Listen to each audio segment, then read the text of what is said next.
Good after tomorrow, ladies and gentlemen. Fox It Outdoors here with another glorious Saturday live stream.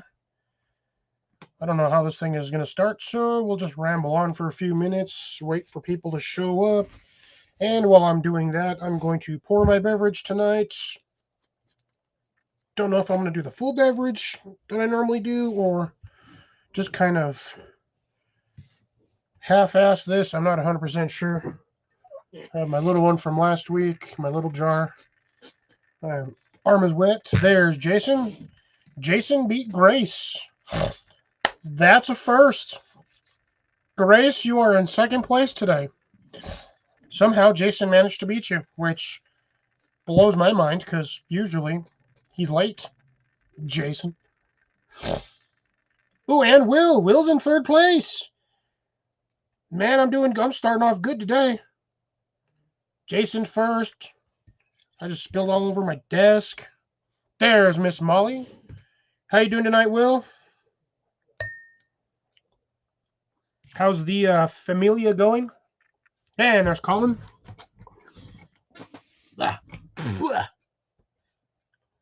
Stuff tastes funny today. You know what? I should have just poured this in normal glass instead of trying to be weird. Yeah, this one's going to be a little stronger on the small one. I'm doing a small pour today, but like 2.5 ounce shot. Ooh, almost dropped it. Hope everyone is having a good weekend. So far, so mine is doing pretty decent. I haven't wanted to murder nobody, so that's a plus.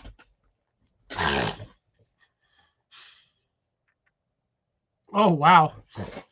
Grace's computer is lagging, so I guess technically Grace was in here first. I don't know. The internet's being weird. I'm already working on it, Colin.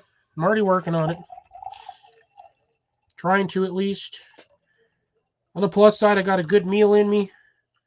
I've got a good bunch of protein. Shit. Yeah, I actually didn't think this can was going to fit in there. So, 12-ounce can plus 2.5 ounces of 14.5 ounces managed to fit in this, essentially what are these things called? The Tostitos dips or the... Yeah, anyways, you all know exactly what this thing is. It either comes with a red lid or blue lid or a yellow lid. Most of the time, they're usually filled with salsa, cheese dip, or the ranch dip sauce. So, yeah, actually the queso jar. Yeah, essentially.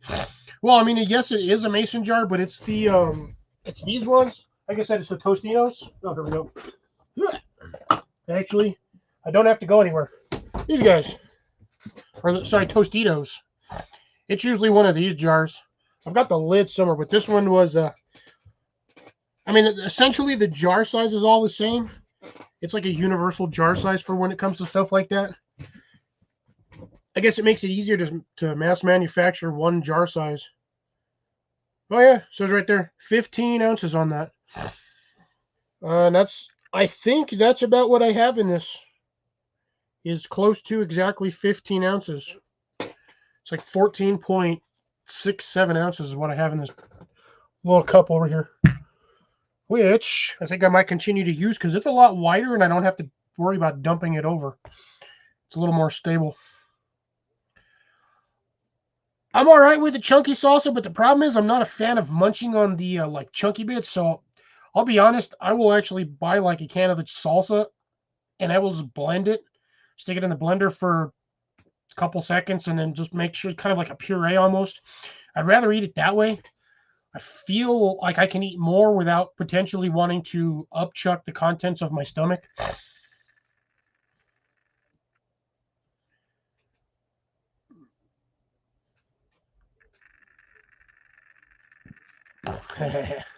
Well, Will, make sure you drive safe.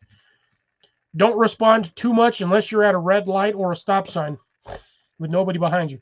Good evening, Cecilia. How are you? Hope everyone is. Yeah, see, I'm not a fan of the chunkiness of the salsa.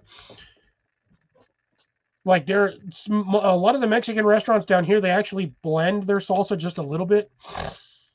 Not a lot. You still have a little bit of texture to it, but it's not like the big chunks of like diced tomato, bits of salsa, like green chili, the onions, whatever the hell else is normally stuck in there. You don't get those huge, huge chunks of it. Yeah, and I don't know if I stirred my thing or not. It's funny how every time I stir this, it just layers a layer of bubbles.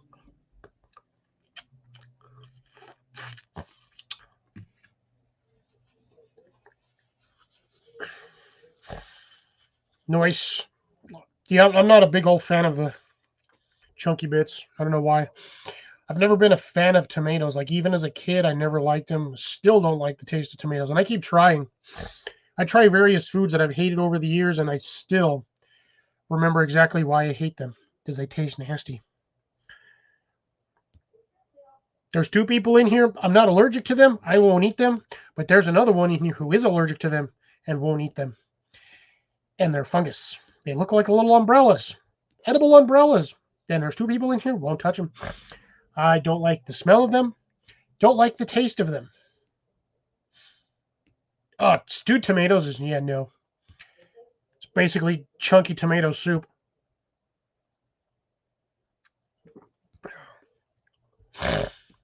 Hey, Doug, how's it going? Good to see you.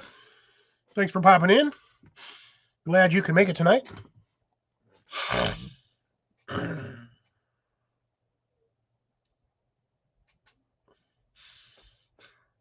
Now, most of the time, a lot of that stuff, it doesn't matter the seasoning, it's a texture thing.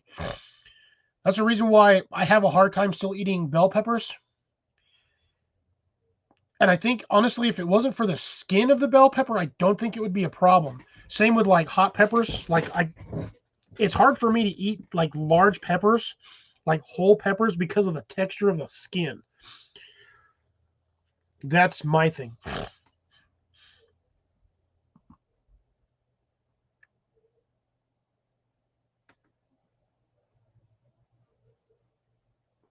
Uh, Will, are you? Is it Amazon? If there's cameras in the vehicle, it's that's Amazon. So, if I'm correct, give me a thumbs up in the comment while you're at that stoplight. But yeah, understood. Be careful, man. I'm assuming you're driving home at this point and you're not still at work.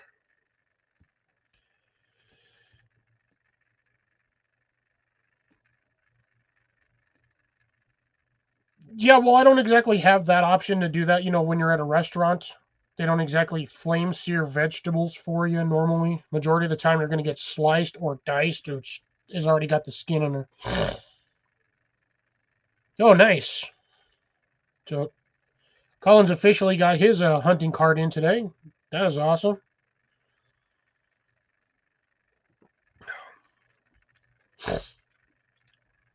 Tastes more Red Bully than normal. Think I might have to open the new bottle, which is in the freezer. I bought another bottle today thinking I didn't have one because I thought I was out, and opened my freezer and there's another bottle in there just sitting there on my ice cube tray. So now I got two bottles. So I won't be running out anytime soon.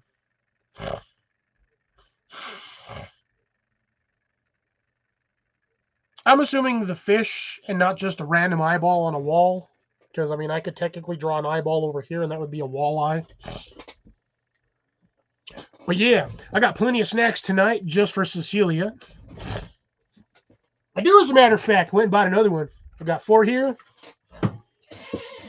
Got another one right here. On top of that, I got plenty of snacks. I know what a walleye is. I was being funny. I have this guy, which I've already bought 2 bags of these stupid things. $30 down the window, but the last bag, the bag that I took with me that I was going to share with everybody out the camp when we went to the meetup, never even got out of my truck. I basically, essentially, like a week ago, I sent this bag and a bunch of other stuff with my mom to work so she can have emergency snacks at work.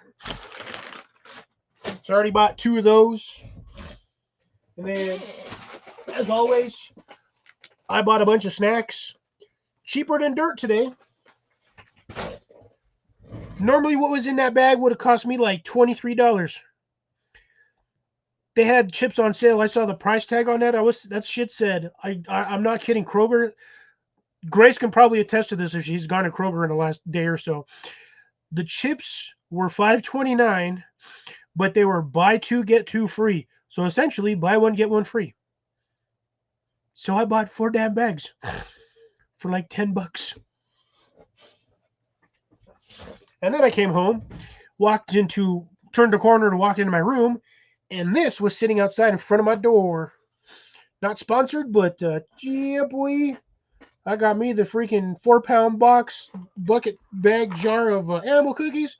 I'm gonna be snacking the hell out of these things. That's what I wanted to. I wanted to grab one of those before I went to the before I started my road trip to the meetup. Cause dude, you could snack on those things all week long and only go through by half that bag.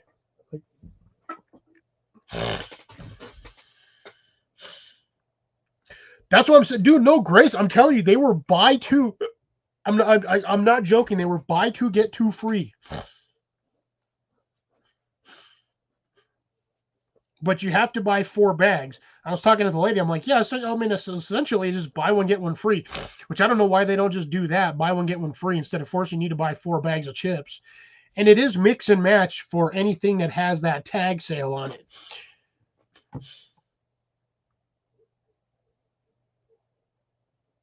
I'd only do that with the cheese balls. That way I don't have to keep licking my fingers clean.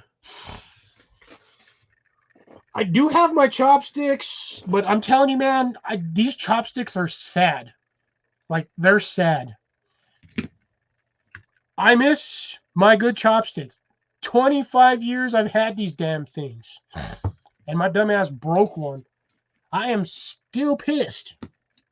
Still pissed at myself for doing that stupid shit. If I could go back in time, like 2 minutes before my ass did that, I'd slap myself and tell him to put it down. Otherwise, you're going to regret the decision. And yes, I would actually go back in time and change that timeline for doing that.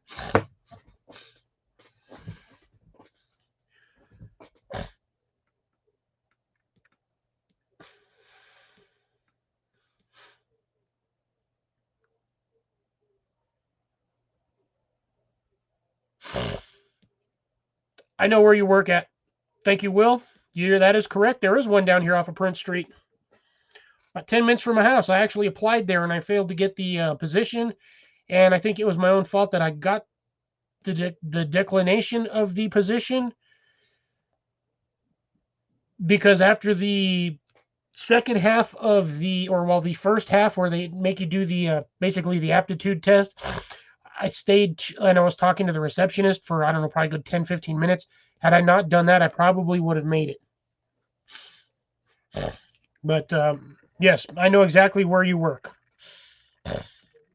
I will not tell anybody where you work, but if you ever decide to transfer, you know where there's a location. You and me can hang out all damn day long on the weekends or do whatever. Have a couple of beers, go fishing, walk the freaking bosque, do something.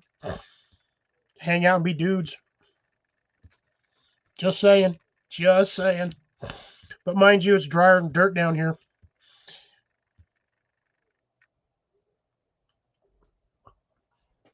Oh, Grace, dead honest, I have gone into that store and seen 60% of the chip aisle completely wiped out on non-sale days.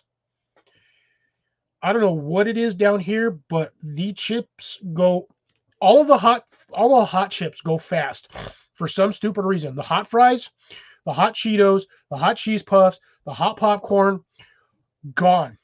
They'll have that thing fully stocked and within like a day or two, completely gone. All of it, everything. So you have to go like the day they stock it or just get lucky.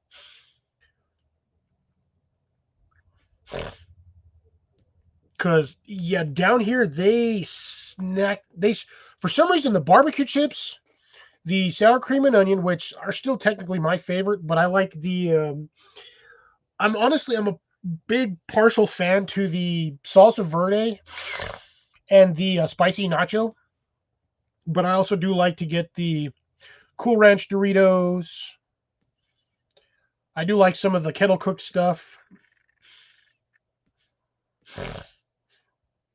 But yeah, chips fly down here. Oh, the one I never see off this, the one I always see completely stocked is the salt and vinegar chips. I never see a bag missing from that pile. Hardly ever. That thing is always full. And I think my chat died. That's unfortunate. Oop, I missed that one. Colin bought a ton of groceries today, so sweet. Yeah, Cecilia, I'll try to send you some if I'm able to. Don't know how well that'll work through customs, but I mean, as long as it's not in a like foil lined bag, make it not look like it's a bag of crack or something, I think I should be okay. Oh, and then I got another thing. Where did it go? Where did it go? Where did it go? Ha! My mom picked up this for me, big old thing of udon ramen noodles, but she wanted to get me a spicy one, but they didn't have any of the spicy ones. But since I have my, well, at least I thought I did. Where the heck did that go? See, when you have too much stuff in your area of placements and you can't find half your stuff, now I don't know where I have my seasoning packet of my spicy powder. Damn it. I'm having a day, but it's a good day, but I'm still having a day. Ugh. It's been a fun couple of days. I don't know, I'm having I want to say I'm having an episode, but I'm not really having an episode. I'm just kind of weird, like off today. Where in the hell did that thing go? Nope, ain't in there. And almost dumped all the other peppers on the floor. That would have been an annoying pain in the butt. But anyways, wherever the packet is that I have of my little hot powder dust, I can always just add a little bit of that to it, and it'll be just nice and spicy. I've got food. That thing's actually pretty heavy. It's like 2 servings according to the package. So 410 calories, which ain't too bad. But that's like, it's almost 10 ounces just dry. So it's a 10-ounce bag of dry noodles, which will probably go to about 12 ounces once it's wet, if not more.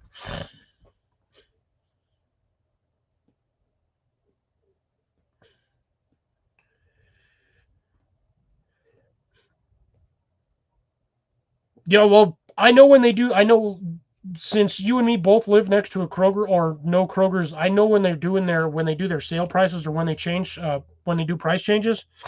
So I always go the day after. Or I wait, or I use the sales for that particular week, and then I go then, and then I'll go to like the couple days later. Because I usually pick stuff up on Tuesday before they do price change, because they normally do price change Wednesday. So I'll go Wednesday when they do price change, or Thursday, and we'll get some more stuff on sale then.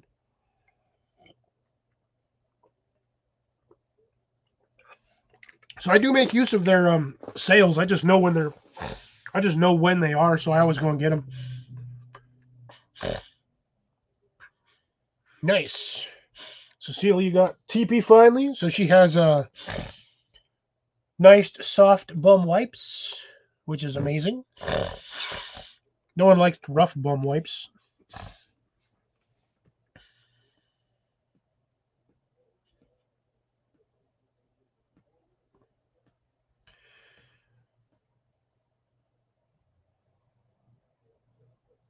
Colin got sandwiches.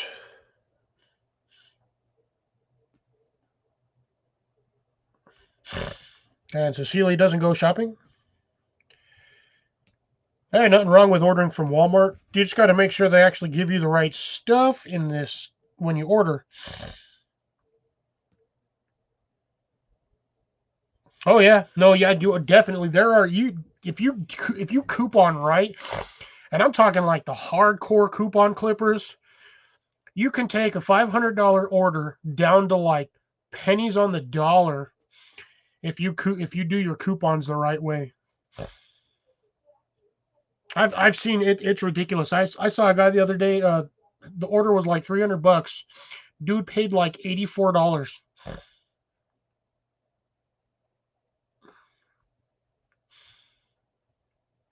And I was like, man, that's like almost a $200 savings. Like I just coupon, coupon, coupon. But you got to do. And the thing is, down here, a lot of the times the coupons will stack on top of sale items. And yes, that is correct, Grace. The coupons down here are not what they used to be. Coupons nowadays are like, here's 35 cents off of like this item. It's a $14 item. Why the hell am I only getting 35 cents off?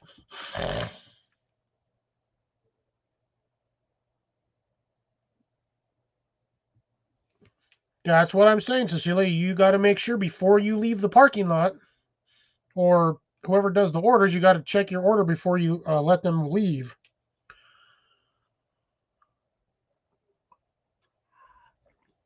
But yeah, I haven't gotten my monthly value pack coupons from Kroger.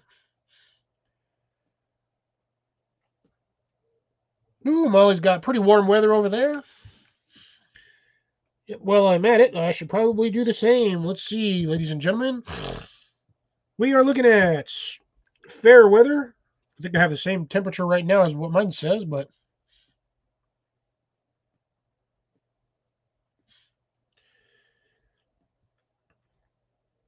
as of my reset, we're looking at 59 degrees, ladies and gentlemen, here in the southwest of New Mexico. I have no idea what gas prices are currently. I was going to get gas, but I have enough gas to make it to work tomorrow, so I will be getting gas on the way to work. But I'm pretty sure it's not much of a difference between there and then, and still beef is anywhere between $5 and $7 a pound.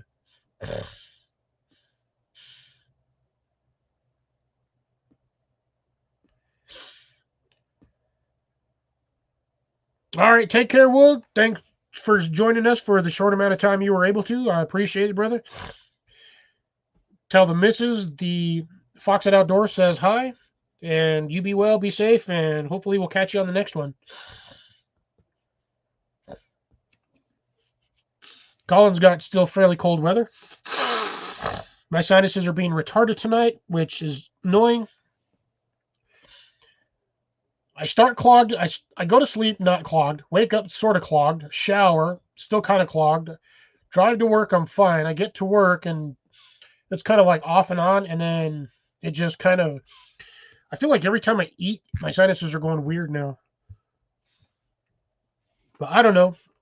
I've got like it's 65 degrees in my room. It's 67 degrees in my greenhouse, and it's 60 degrees. Well, 57 degrees outside. Yeah, I had nice warm weather today too, and then like I went to eat around 4ish, 4:30, and as I was sitting there eating, all the clouds just started rolling in. I'm like, where did these even come from? There was like nothing when I was driving here. Who's buzzing me? What in the heck? Oh, I don't know what the hell went there. Oh, that was weird. What in the hell? Hold on, my phone just did something really weird. And it's never done that before. Get off! What are you doing?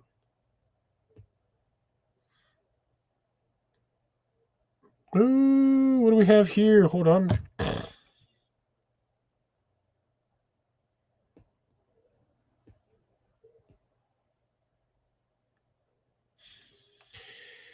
Grace sent me something. I don't know what it was. I can't. My thing is generic and my thing went. Button. What? I saw that.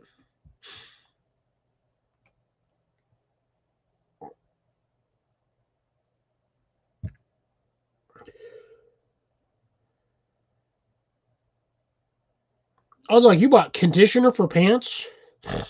Good Lord, Grace. I'm just looking at the stuff you have on here. How did you manage to get a freaking thing of Kellogg's Frosted Flakes for $1.67? Like a dollar? How? How in the hell did you manage that?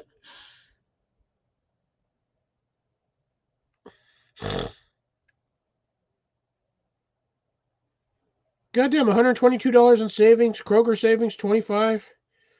$147 and almost 198% savings. Good Lord, Grace. Dollar off. Dollar. How many did they had to have scanned at least 100 coupons? That is nuts. See, Grace is a hardcore coupon clipper.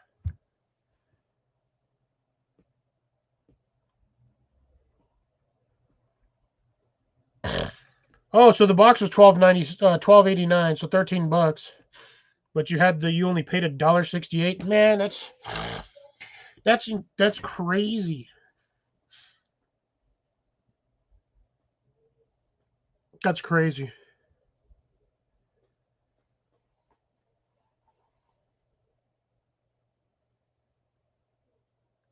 Jason, I'm assuming that meant to say germinating and not Germany. Because holy shit, I'm gonna be, man. If you got a moringa seed that's turning into Europe, whoo, you got some problems. Yeah, still $13. It's ridiculous. Oh, Cecilia, they're gonna get worse because of Sparkle Pants. Sparkle Pants is an idiot, and nobody wants to get rid of him because nobody has the balls to do it. Because of the way he runs things up there. Sparkle Pants is I'm going to say he's a dictator. I mean, that's about as far as I'm going on that because I don't particularly follow politics. But Grace, that's crazy. And Cecilia, food prices are just going to get worse, which is why I'm trying to grow my own food. This is also why I would like to buy 10 acres of property. I'll settle for 5, but I would like 10. 5 acres of property would give me 1 acre to put multiple houses on and 4 acres to grow everything on.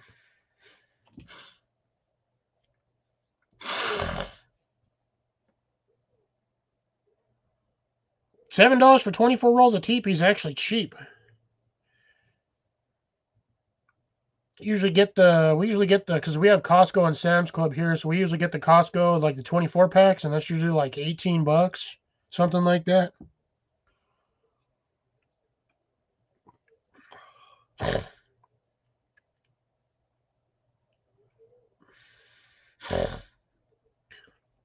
Teepee and paper towels they're not going to increase the prices on that too much.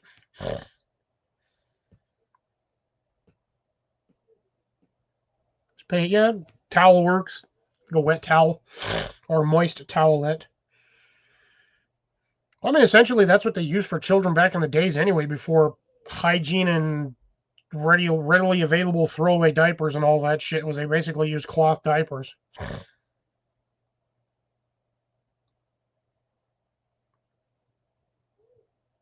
Good Lord, man, that your toilet paper better be made out of gold. Shit, that's ridiculous. I pay no $48 for a goddamn roll some toilet paper.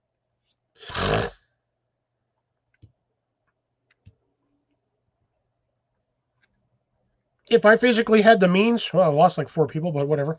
If I physically had the means, I would take you 2 big old cases of teepee and just drive it up there. And you would that would probably last you an entire 2 years.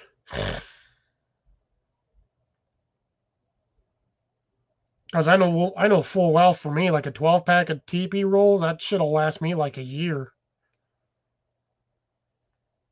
Yeah, we get, like I said, I would just Costco brand it and give you 2 big old ass pallets of freaking. There's like 24 rolls of teepee in that shit. Just give you 2 packs of that and drive it up there. If I had the means, that's what I would do. I'm not shipping it because shipping that crap would. I'm pretty sure customs would jack it because they're a bunch of shitheads.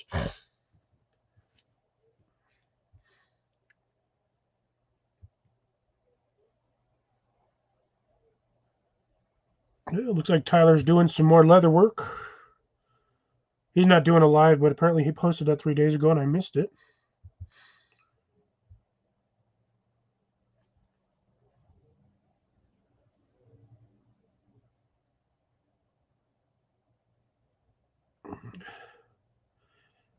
That sounds about right.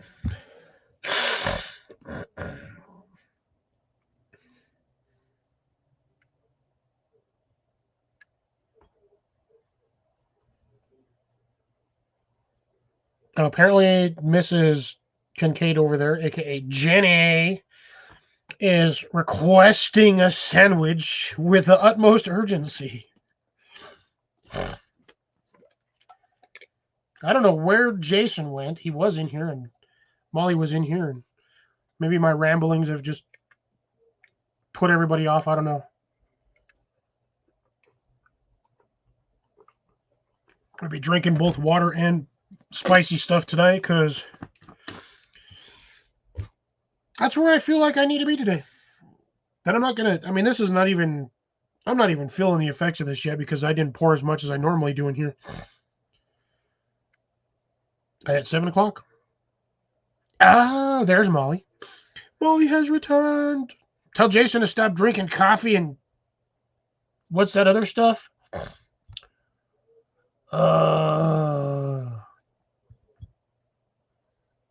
Well, anyways, my brain won't function right now. It's split in different directions. Got too many things going on. I did film a video and I was going to put it out and I forgot. So I'll try to remember to put that out Sunday or Monday, maybe, or it might come out Wednesday. I don't know. So it'll be a week late, but you guys will get a brief 30 minutes, I think is what it was, or 18 minutes. I don't remember. I needed to do a fairly good update for you guys since I haven't done much on the videos, on posting, other than my one random short that I did that got me like 1,800 views on a 13-second video. But other than that, I have... Let's see. I'm super excited because the archways are done. That's going to be a nice growing medium. I got bored and I test planted a random bean. There's my stinky friend Blake. Make me walk up and down that damn boat ramp 3 times.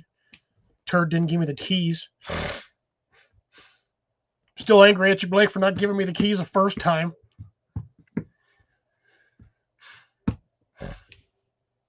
But anyways, hi Blake. Good to see you. I've been sitting here munching on these for the last 3 days. Because those damn bags last forever. I mean, you honestly, you can only really eat like 10 or 15 of those things and you're done. It is wicked sweet chocolate. Like wicked sweet.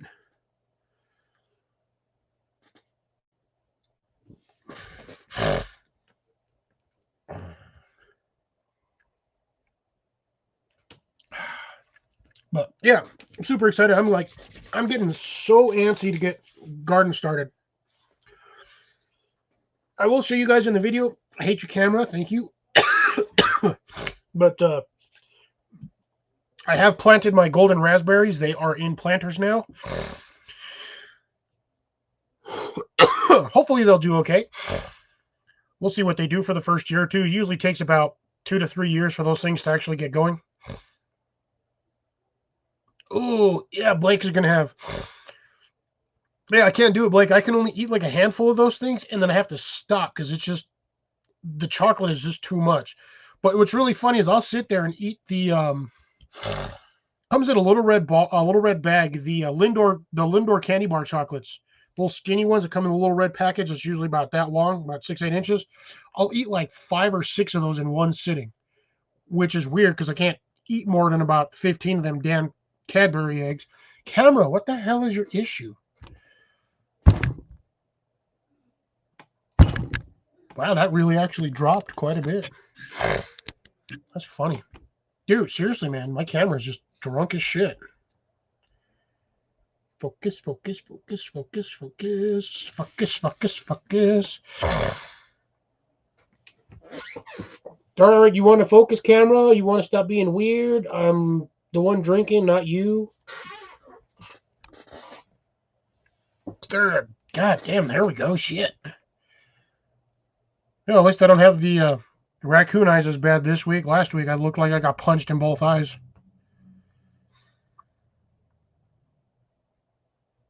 How bad are you on the Cadbury cream eggs then, Blake? If you can eat 50 of them damn stupid Cadbury little hard candy eggs, how many of the cream eggs can you eat? Because I can only sit, I'll sit there and I'll eat one, maybe two in one day, and I'm done with those things. And this year, I actually saw they have the cream, the caramel, and the chocolate ones this year for Easter. The UK has white chocolate ones, which I have yet to see those down here. Because I'm gonna tell you right now, if I saw those damn things down here, I'd buy a whole tray. See, yeah, I can do like two in one day, but I have to like separate them from like I can eat one, say I'll eat one at like 11 a.m. I won't be able to touch another one until like 6 or 7 p.m. Those things are. Welcome back, Colin.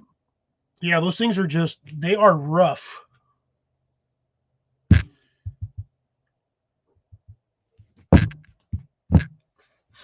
But anywho's, we were in 30 minutes about talking about absolutely nothing but food, which is funny now that CR's not here and the whole conversation is 33 minutes is nothing about food.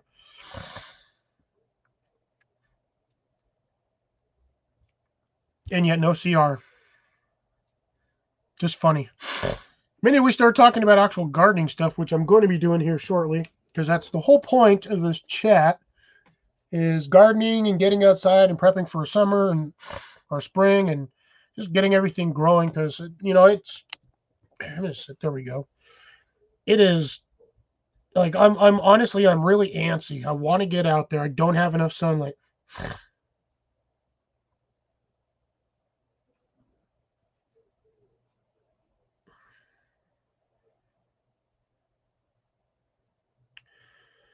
Which ones are you talking about, Blake? Solid little milk chocolate gifts of God. Are you talking like the little bunnies or like which one? Because I don't think we have those down here. At least it's not called that where I'm at. Show me a picture or something so I understand what you're talking about. Because I mean I can sit there and eat a lot of chocolate depending on what it is.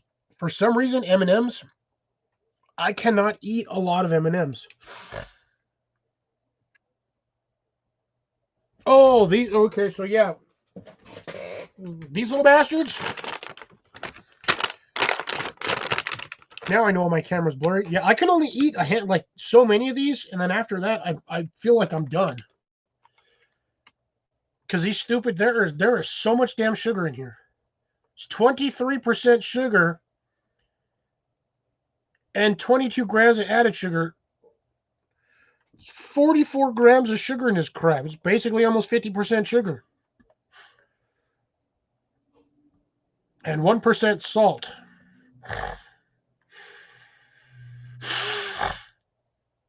A serving size is 9 pieces of these, and that's usually about how many I could eat before I stop. Because that stuff just gets way too rich.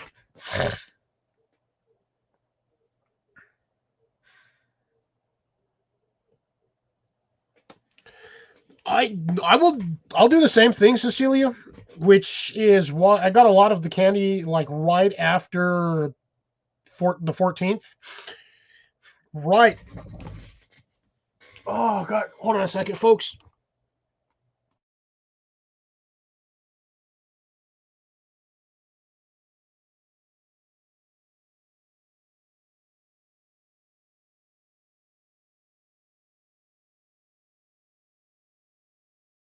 Felt a nasty sneeze coming on, and I didn't want to blow out the speakers over here. But yeah, I was saying that like literally right on the 15th, they were already putting Easter crap out. I was like, what? And so far right now, all the Easter stuff is on sale because Easter's not for another freaking 2 weeks, 3 weeks. And I know my sinuses are going to be weird. But yeah, that's the best time is right after Easter. Everything's on sale, and if it's not on, it'll be on sale half price or 50%, usually 60% off for the first couple of days, and then they go to 50% off, and then whatever they can't sell after the 50%, they go down. It's usually like 70% off, and that's what I did after Christmas when they were doing the out when they were doing these. These damn things were half price after Christmas. So I got like 2 trays. So I got 2 trays for half price. That would have cost me over $100 on that chocolate, buying those damn things. And I picked up like 30 of them. And that literally would have cost me over $100. And I could have gone back the next day. Yeah, they were half price, Grace. Those things were like $2 a bag, or $2 an orange. Normally they're $4. Sometimes you can find them on sale where they're 2 for $6, so they're kind of like $3 a piece. But yeah, they were on sale like right after Christmas for like $2 a piece. I picked up 2 trays. I could have gone back and picked up another 2 trays like a week later because they still had them out there. And what's really funny is normally during the holidays, those things are completely wiped out within 2 to 3 days before the holiday.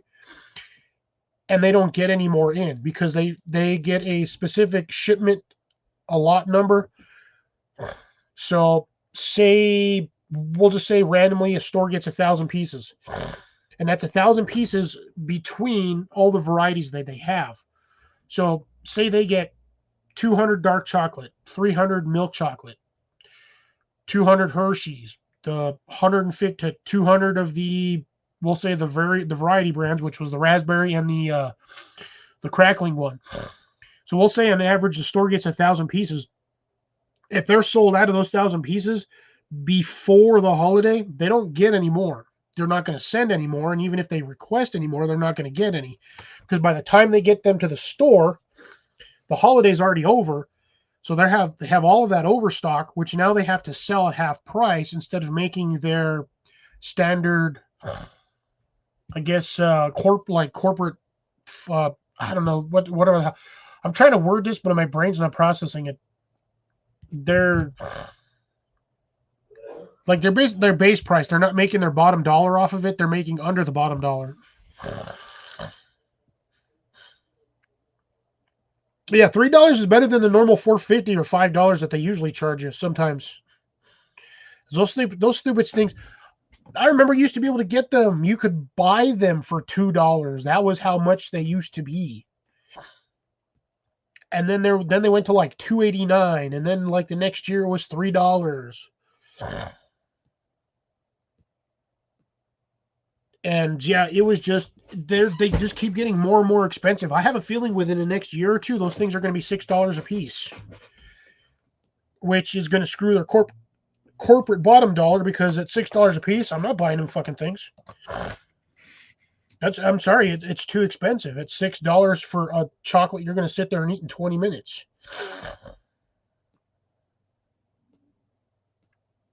And yeah, it's ridiculous. My nose is being stupid today.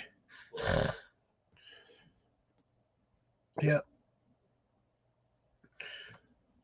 But hey, it just, you know what, it is what it is. So such is life.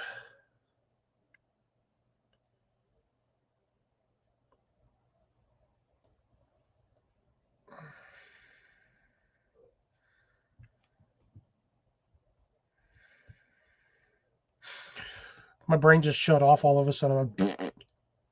Man, kind of sad this week. I only got 7 people in here. Last week I started off, I had like 18, and that was within the first couple of minutes. I was like, everyone was just piling in. And I'm about 10, 20 minutes away from popping the link in here to get everybody chatting about gardening stuff. And I'm still doing it. I am still doing the 600 subscriber giveaway if I can get to 600 before summer starts, which God knows if that'll even happen. It might just be later. So even if I do 600, I'm still going to do the garden start just because I think it's a good idea, just to get somebody started, trying out, something new. And I think there's enough seeds that even at the 50-cent price, you're not going to get a shit ton of seeds. You're only getting a couple of grams at best. So most of those seeds, you're probably going to get 10, 15 seeds, maybe 20 on the high end for some of those. But I still think it's worth it to start it off, because even with 72 trays, you do 2 to 3 of each seed. You'll be able to get all those seeds in there easily. It's like 15 packs of seeds.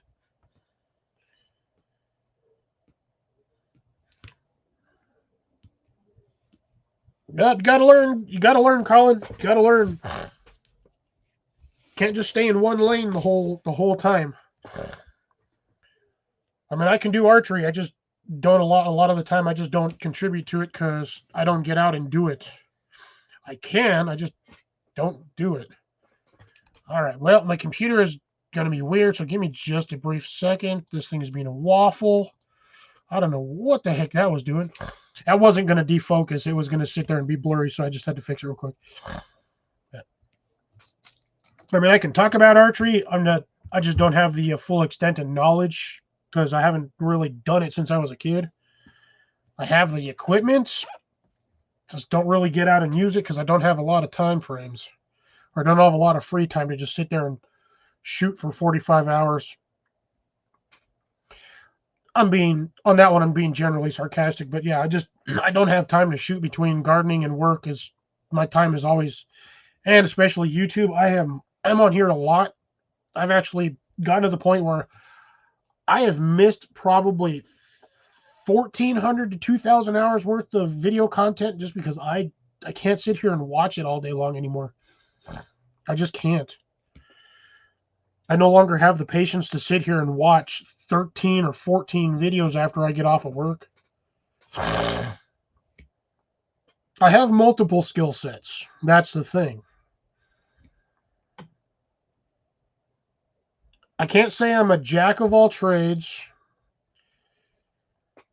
I just have a good offset of skills to which I can function and not have, everything just focusing on one thing. I can do cycling, I can do camping, fishing, vehicle repair, gardening, building, deconstruction, but anybody can deconstruct anything. I mean, I can do rebuilds. I mean, I have a lot of skill sets. Personally, I wish if I had the time and the space to do it in a workshop, I'd be doing a lot of woodworking. I'm actually really good with wood. That sounded dirty, and I apologize in advance for any innuendos that may or may not have sent out there to the viewers. No, I'm very good at woodworking. Me and my best friend from high school, for science class, we had to build catapults. Our catapult was the beefiest catapult out of everybody's. I was using trampoline springs as the propulsion system for that catapult. And that some bitch held on 4 trampoline springs. 4. And that some bitch didn't even move, bend, break, wiggle, wobble, nothing. We over-engineered the shit out of that thing. When that class was over, we tried to destroy it with a sledgehammer. And the funny part is, the damn sledgehammer broke, snapped the handle, busted the head right off. Broke a little bit of the catapult, but after that, we had to disassemble it by hand. We had to pull off all the pieces and cut off whatever we couldn't, because we built the hell out of that thing. And yeah.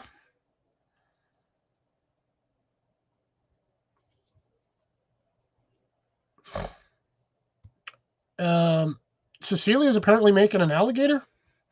Don't know how you do that, but ugh. Well, thank you, Eyes. That was weird.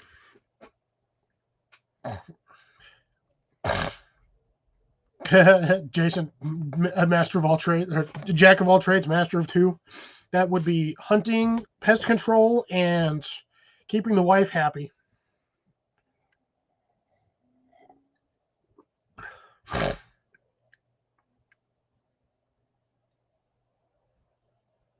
I'd rather take. Never mind.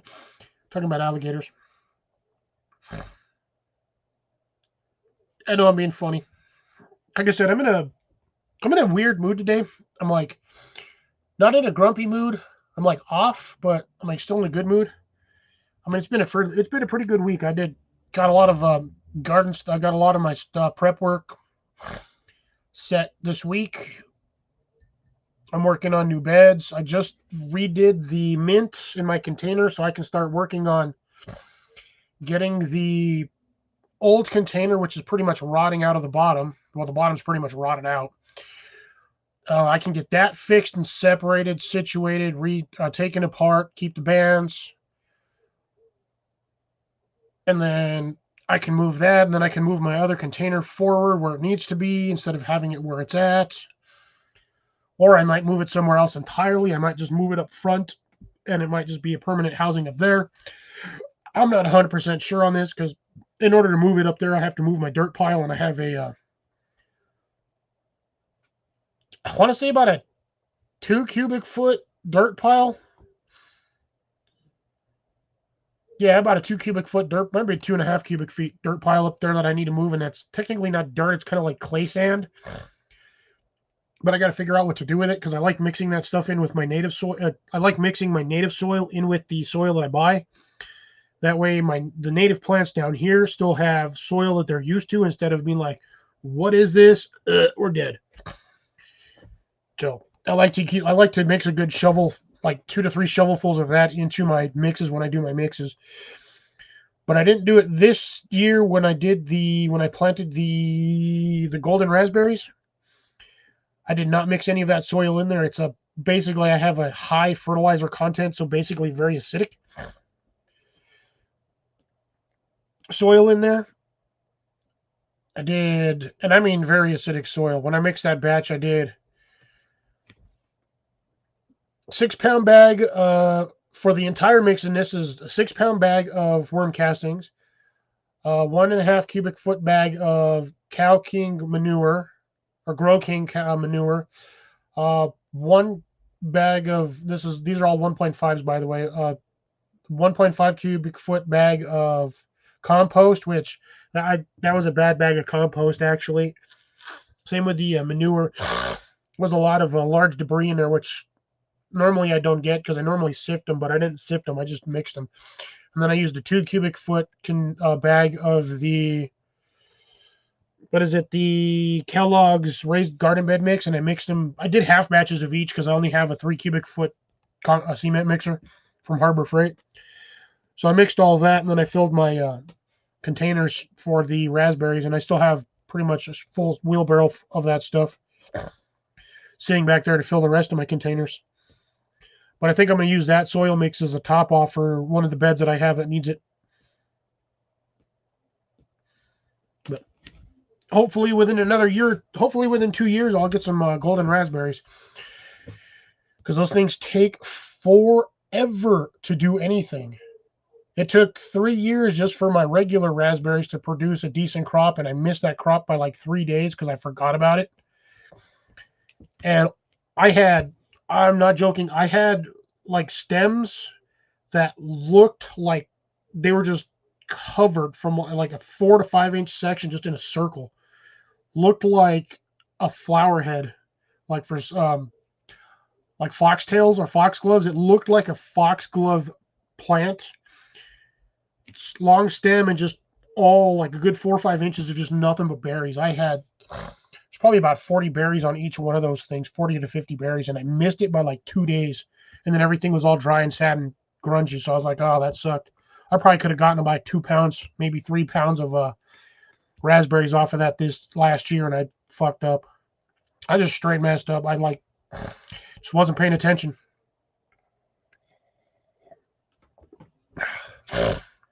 Woohoo, getting more people. But I got I did manage to acquire the last planter. So I have 6 of those Alhambra 15.9 inch planters. I have 4 more were going to be my blueberries, but I'm not sure if my blueberry plants are going to make it this year. So if worse comes to shove, I just go buy 2 more plants, 4 more plants, cost me $24. I can get them in there because the ones I had last year, the ones I planted that are currently in their pots, I planted those extremely late in the season, mainly because I was just way too lazy to plant them which I should have. It would have been nice to give them a little bit of chance to grow some roots. But I planted these things like a month before winter, and they just did not do well.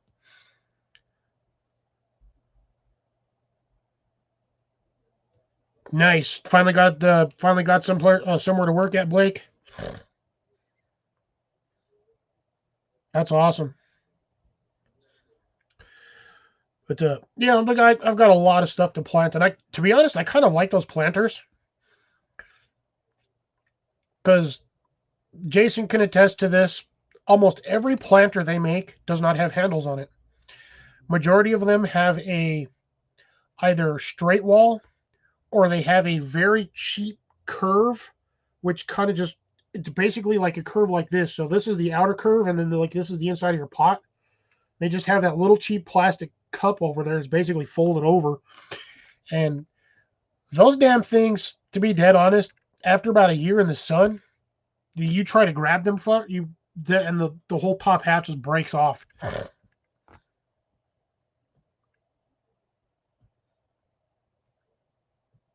Oh, nice. Okay.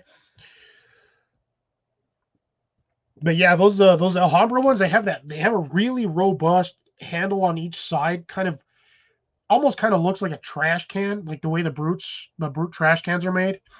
But it's like a solid, okay, can't say solid plastic, but a really robust plastic, like square handle or toggle, I guess, on the sides, which makes it so much easier to just grab it and move it wherever you want to.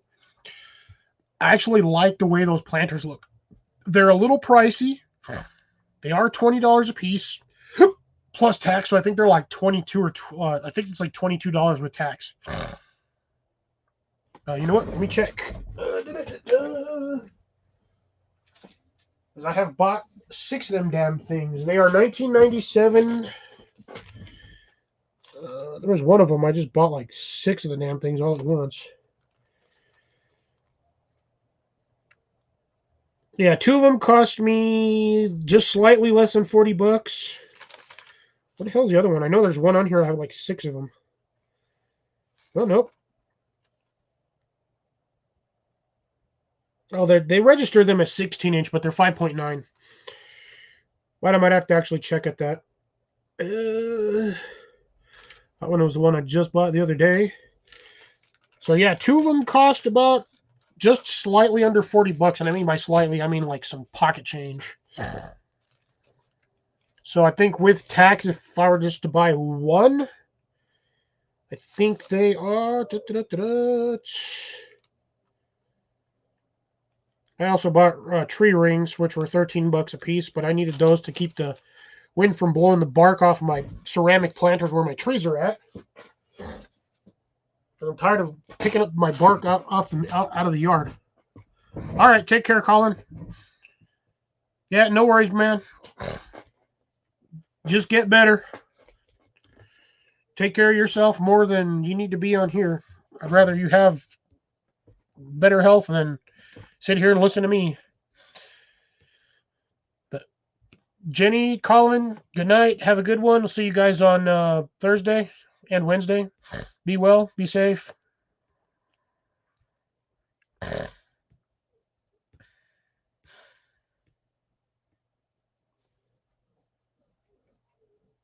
Not particularly. Don't think anybody would want that kind of stuff from me, Cecilia. I apologize to say, but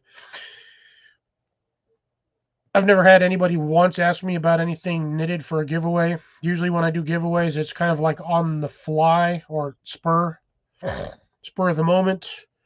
Right now, my only current giveaway that I'm planning on doing is a gardening giveaway. I was planning on doing, when I hit 1,000 subs, I was going to do a bushcraft kind of giveaway, but obviously that's not going to happen anytime soon, so I'm done with it. Straight to be dead honest, I was going to get with a certain somebody on here to see if they can get me to make 3 bags for a giveaway. 1 for myself and 2 for a giveaway. But yeah, at this point, my channel's not growing as fast as I would have liked, but it is what it is.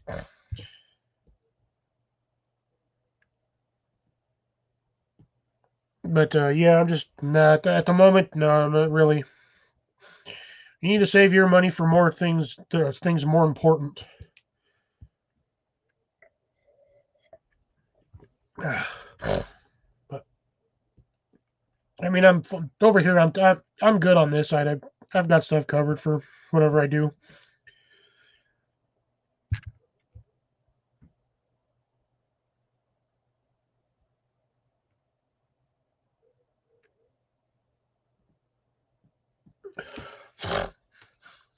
We'll get the thing going here in a minute. Actually, no, I'll just pop it up now. I'm only like a minute and a half away. This will be 4. I didn't leave. I'm still here. Colin left, not me. I just realized I do not have my YouTube chat up, which usually I get right away and I get going, but apparently my brain is somewhere in the background of 2 bags of hamsters and a cat with no toes. I don't know. My channel is weird today. I think I'm just weird today. Showing me live. I got to find thumbnails for my lives because just me and my fat ass in a yellow shirt just is not cutting it.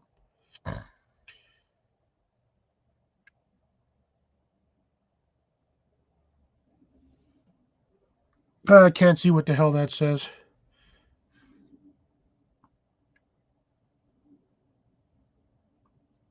Yeah, no, I haven't signed off. I haven't done anything. There's that one for those who wish to still pop up. I'm going to shove it in there just a little bit early, and we'll continue the chat on this one as best I can. Talked about food half the time, and a certain somebody left. Probably because you got bored.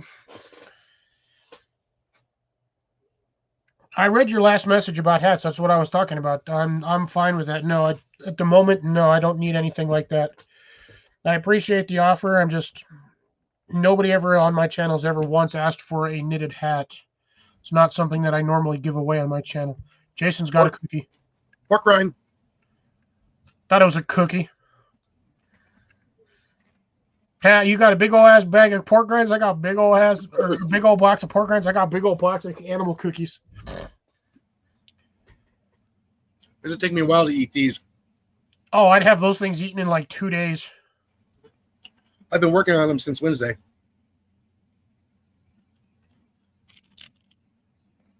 I love to see ya. I like the spicy pork rinds, not the plain boring ones. No, this is all they had.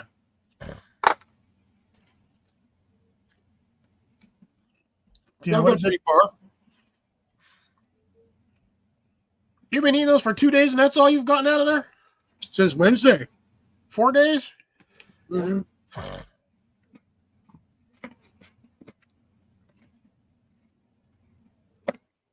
Oh, gotcha. Sorry about that, Cecilia. No. Colin said he was leaving because he was tired and he's not feeling well. I don't think he's not feeling well personally. I think he's just bored with my chat because not talking about stuff that he likes. Yeah, I know. At least that's my running theory. So you got to wash the pork rinds down with cranberry juice. I usually just do water. I got water. Jason, if you're going to do cranberry juice, there better be a shot and a half of vodka in there. No, don't have no vodka. Oh, escapee.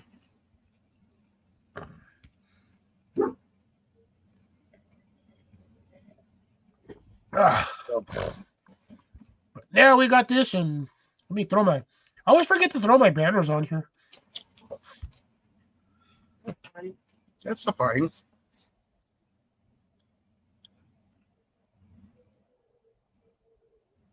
Nope, I forgot about this one. This one's for Molly.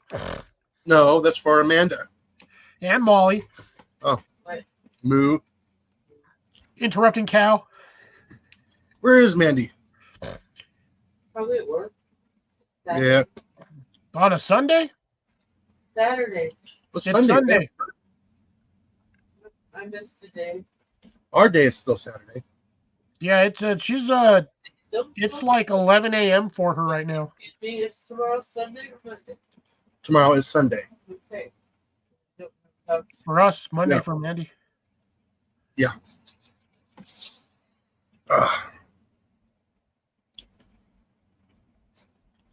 Yeah, like I said, I decided to wait on those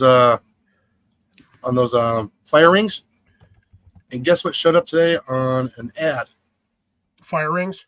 Yep, from Tractor Supply Store for $54.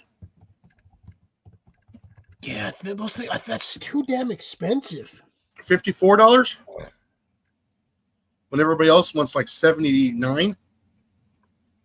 Yeah, I think Home Depot wants. See, I think they're like 100 or I think 100 or something. Really? Yeah, but like I said, to me, it's like a little bit of a red flag. So I'm like, I'd rather go down there to the TSC right here and say, is this legit?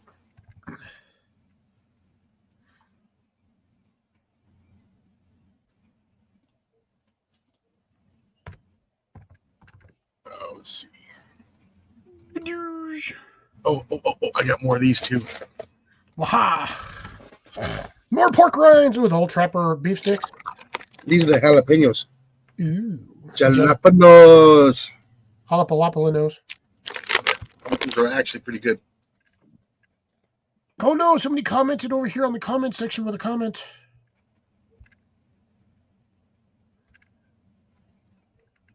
Yeah, because Monday night's going to be Earl, and he should be home, so he should be able to do a live on Monday. Yeah, I'll be stuck at work all day Monday, so. Yeah. Yeah, But work from 9 usually- to 5. Nice. Nobody wants to watch us tonight. Sucks for them. Yep.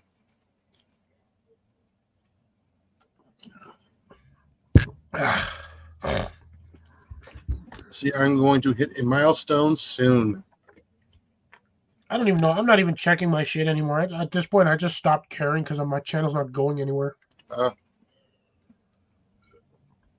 I'm at 319 now. Woo-hoo. Subscribers? Yeah. Nice. And I gotta check my comments. Nothing.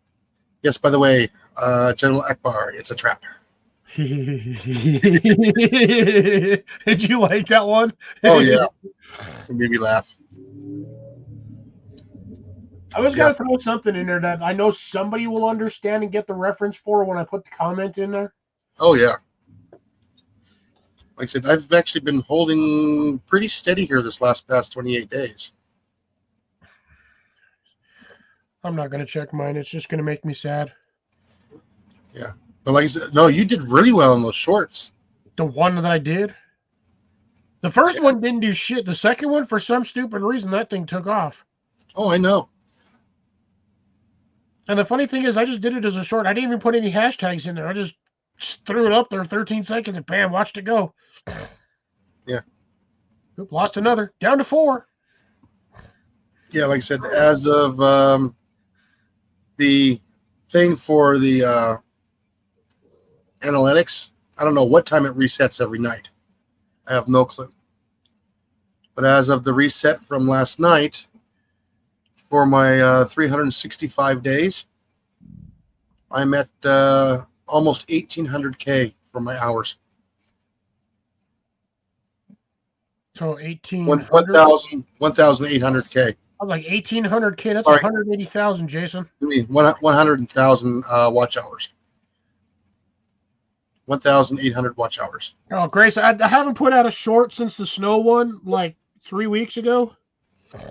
That was the only. Those were the only shorts that I put out. The only 2.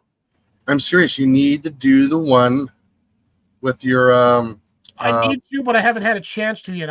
I got so busy working on Wednesday and Thursday that I completely forgot to even film. Oh wow! Like I did the one on Thursday, but that's only because I had a little bit of time and I was just in a rush. I needed to get stuff done, and I wanted to before the wind started kicking in, because later that evening, rolled around about 4 o'clock, the wind started whipping. Ooh, sandblasting. Yeah, essentially they had it registered or calculated for 25-mile-an-hour sustained wind. Oh yeah. And I live in the desert. There's a lot of sand down here. You walk outside and that shit, you're getting pelted by little mini pieces of grain. Wickershire Project. Long time no see.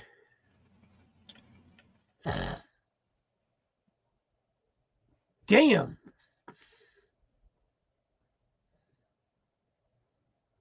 Both front shocks pop. Jesus. Ouch.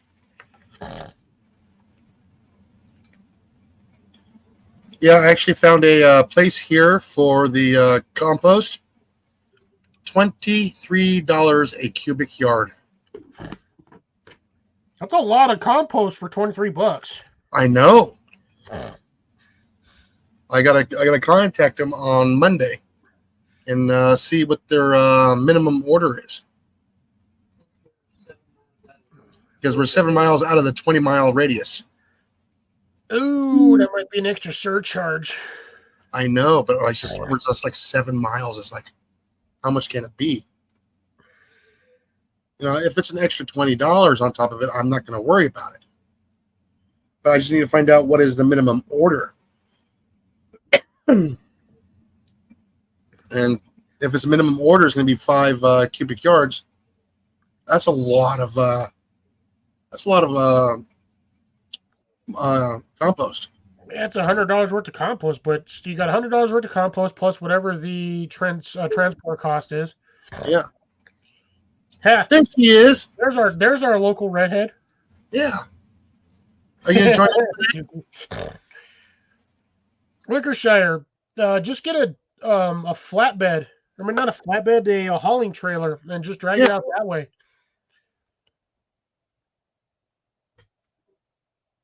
Amanda pops on and Jason disappears. He doesn't want his soul stolen through the screen, apparently. Either that or he's about to light himself a cancer stick. I did. Oh, by the way, I'm up to 5 on the traps. Man, Trap's doing good this for, season. for mice. Yeah. 1 rat, and the daughter caught 2 mice so far this year. We're trying for 100 again. We don't want 100. We want them to Well, between here and your mom's place. I was going to say you could build a 3-foot deep, 3-foot wide trench all around the property and fill that sucker with water. Would that be a remote location? No, that would be a remote location. Remote.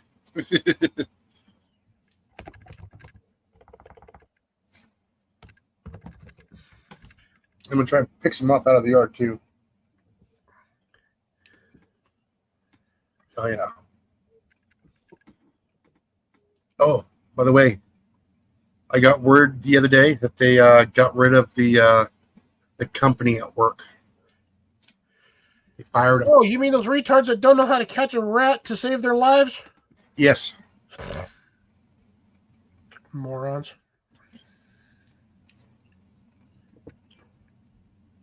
Who are they going with? I don't know, but I put my 2 cents worth in quite a while ago. I keep plugging it. I keep plugging it. And I keep plugging it.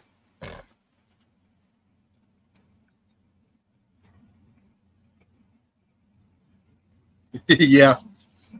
No, Colin left about 12 minutes ago. He said he's not feeling good and was gonna go get some sleep. Can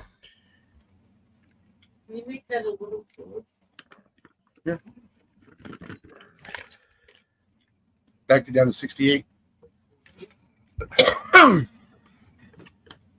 actually doing good on my temperature wise. I think I've got like one more so far, I think, recorded for another frost date. And that's Tuesday or Wednesday night.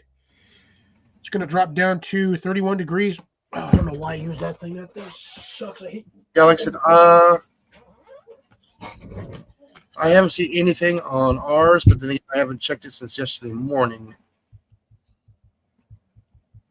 I check mine constantly. I probably check the thing 3 or 4 times a day, usually more when I'm online. Close your windows. Yes, I went and closed the windows on the greenhouse. Oh, I need to pick that red one soon. Those peppers are heavy. And they are solid. So they're probably pretty thick meat in them. Wickershire, for what you have for the 10 by 100-foot bug netting, are you guys doing like hoop house kind of style row gardens, or like how do you have your setup over there?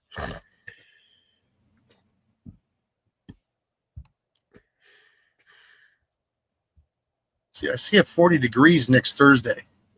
42 and a 40 degrees. Too many ads all at once. Yeah, Tuesday dropping down. Oh, damn it. I hate when it does that. Yeah, I might be able to leave the greenhouse open tomorrow. Well, I'm not leaving the greenhouse open overnight. There's just no way. Yeah, I'm showing next Tuesday is at 30 degrees. Wednesday's 32 degrees for my low. Wow. I got another one on Sunday the 3rd. Oh, shit. Monday the 4th is dropping down to 28. The next day, Tuesday, is 30 on my low. And then I have the 6th is 33, 34, 34, 36. And that's my 10-day forecast.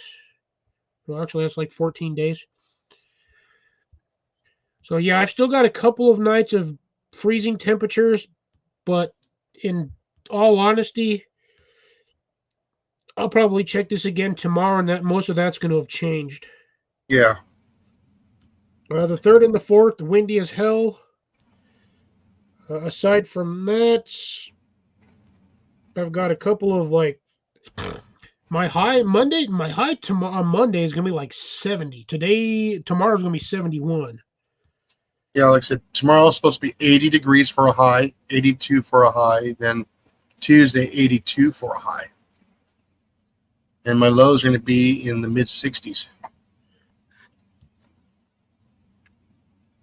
So I can leave the windows open, with the mesh, but yeah, I can't leave that door open because I'm afraid of what's going to go in there and wreak havoc. Yeah, just keep your stuff closed. That way you ain't got to worry about what's trying to creep in there. Yeah. All right, so Wickershire is doing. So Wickershire, you're basically just doing above ground gardening. So grow bags and pots and above ground or raised planters. Since apparently it looks like yours is either frozen ground or rock. Now where's he at? Or she. Or she? Wickershire, can you do me a favor and give me a quick update on your location? Don't exactly have to say the exact location. We're not looking for full-on longitude and latitude coordinates, but general location of where you are.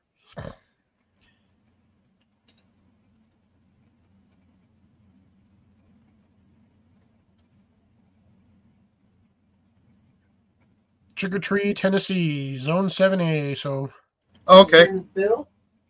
And that is Bill. Hi, I will Bill. try to remember that. I know I've seen you in other places. I'm pretty sure I've seen you over on Coach's channel and a few other places.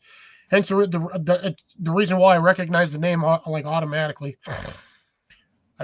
My brain is at the moment kind of shot. I'm sort of tired, which is weird. I had a decent amount of sleep, but basically Benton County. Okay, Benton County, Tennessee.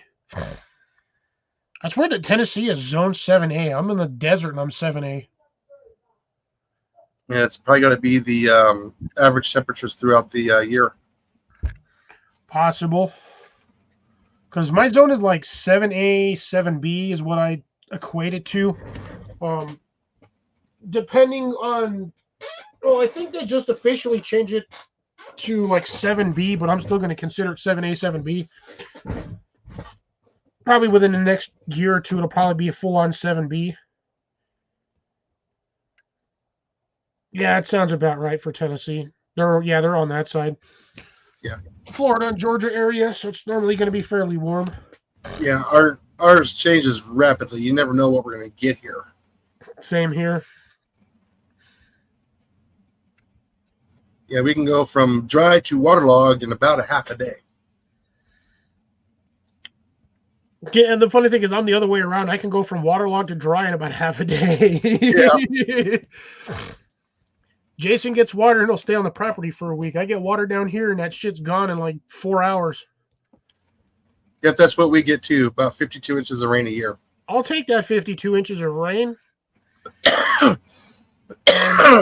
I'll see your 52 inches of rain with another 52 inches of rain, and I guarantee within 3 days I'll all be gone in my state. Ooh, yeah. That's a lot of rain, but at least you got water for the garden. Yeah. Well, anyways, Wicker, I'm down south here in southeast Texas. So. And I'm in New Mexico. Yeah, Texas is just too broad on where you're going to be at. Yeah. You say Texas, that's like 3 or 4 like just other states. Sand country. Yeah. Yep, that's where I'm at, is sand country. We Yeah. got brown sand, white sand, yellow sand, sand, and don't forget dirt.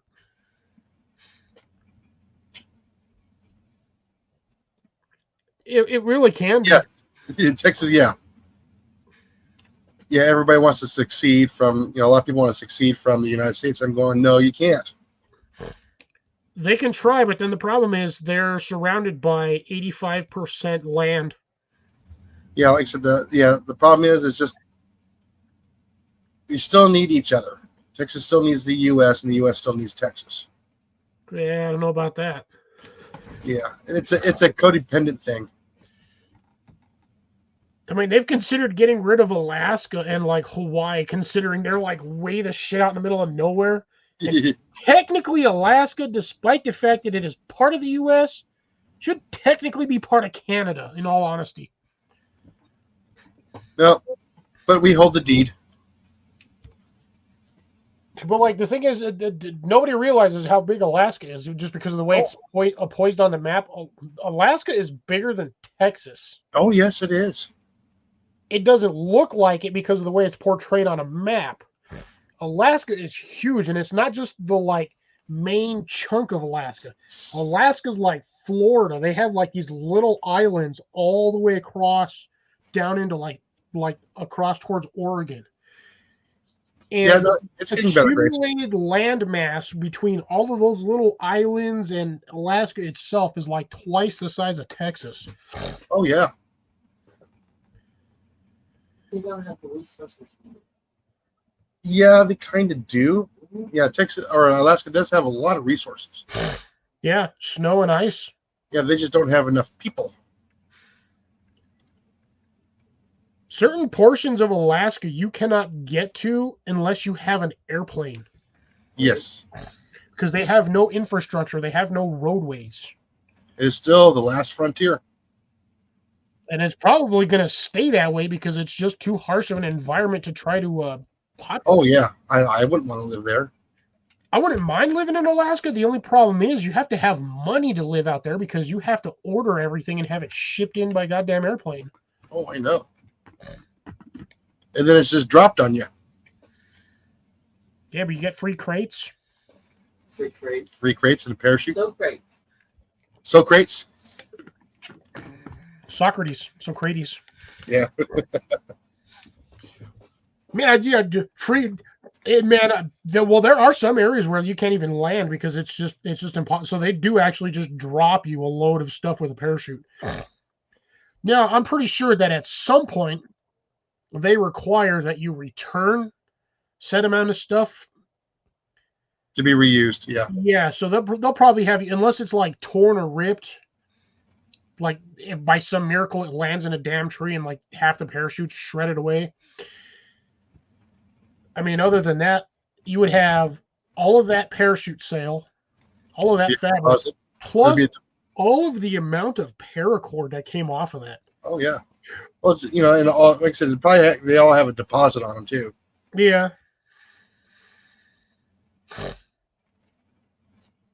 Ooh, I'm not paying $15 for a gallon of milk. Oh, yeah, that's Alaska, though. Yeah. Get your badger milk. Polar bear. Polar bear. Out there and suck on a polar bear's teat in the middle of winter. Just make sure it's a teat and not a tot. Yeah. Elk, or excuse me, was it moose milk? Yeah. Bull milk does not taste the same as doe milk. Mink milk. Mink milk. You ain't gonna get a lot of milk out of a mink. You might get one good suck, and then that thing's dry as a bone. Okay, that I probably should have changed that to the other banner if this is what we're gonna go with. Probably should change it to this damn banner. Since we're just off topic anyway, but yeah, I'm gonna throw the main banner back on there. That way we have. Yeah, we'll try and stay with garden. That's your channel. Because, well, some of us can, some of us can't. We've got majority of us on here garden anyway. You, me, we've got Wickershire Project, Cecilia, technically Grace, but she only does rhubarb according to her. Michael's the one that does the rest of the gardening. Blake also does gardening, so we have majority of the chat in here does gardening, so. Yes, Cecilia, I have 1 out of 2 that have germinated. How you doing, Drops? Won't be seeing me on that day, Drops. I will be at work all day. But I do appreciate the heads up. You just stop in for a slice of pizza. He ain't gonna drive all the way to work. He's driving through, not stopping. Oh, yeah. It's one of the few states you can actually drive through in one day, unlike Texas. It takes it 2 days to drive through one side to the other. No kidding. It never ends. I can only imagine how long it would take to go from the point all the way to the panhandle. That's 860 miles. From the point all the way to the top of the flat? Yep. A day and a half right there. Yep. Oh, hold on. That's because certain people have moringa and just keep sending the seeds out to everybody.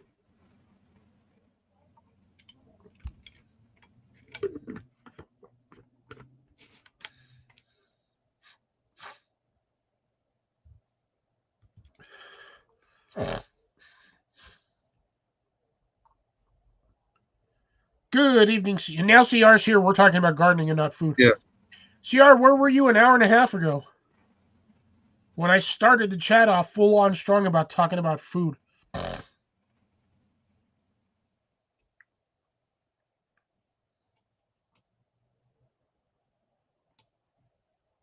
Yeah, everybody's busy tonight.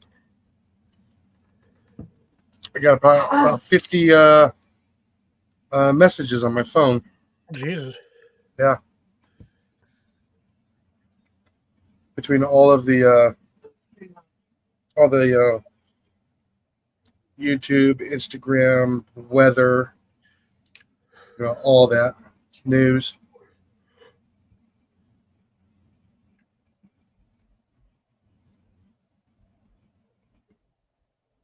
Oh yeah, like I said, I got one that's growing. I mean, it just peaked out 2 days ago. Just the one? How many seeds did you plant? Or how many? You planted 2 to start? Yeah. I think I'm going to have another beverage. That first one was kind of sad. I'm going to get a refill, folks. Give me a second to grab the other half of the accoutrements. I'm going to let this weird guy over here. Yes. Hold out. You let the old fuddy-duddy go ahead and start talking on your stream again? Yep. Yeah, like I said, Blake, you still in here? How's that greenhouse doing? I need to get some more bags of potting mix. No, you be quiet. You be quiet. Yeah, no, exactly. Really, Scooter? Really? Oh yeah. Really now? Yeah, that's why I was going to try and find out what the minimum order is for the compost, and I'll probably go from there.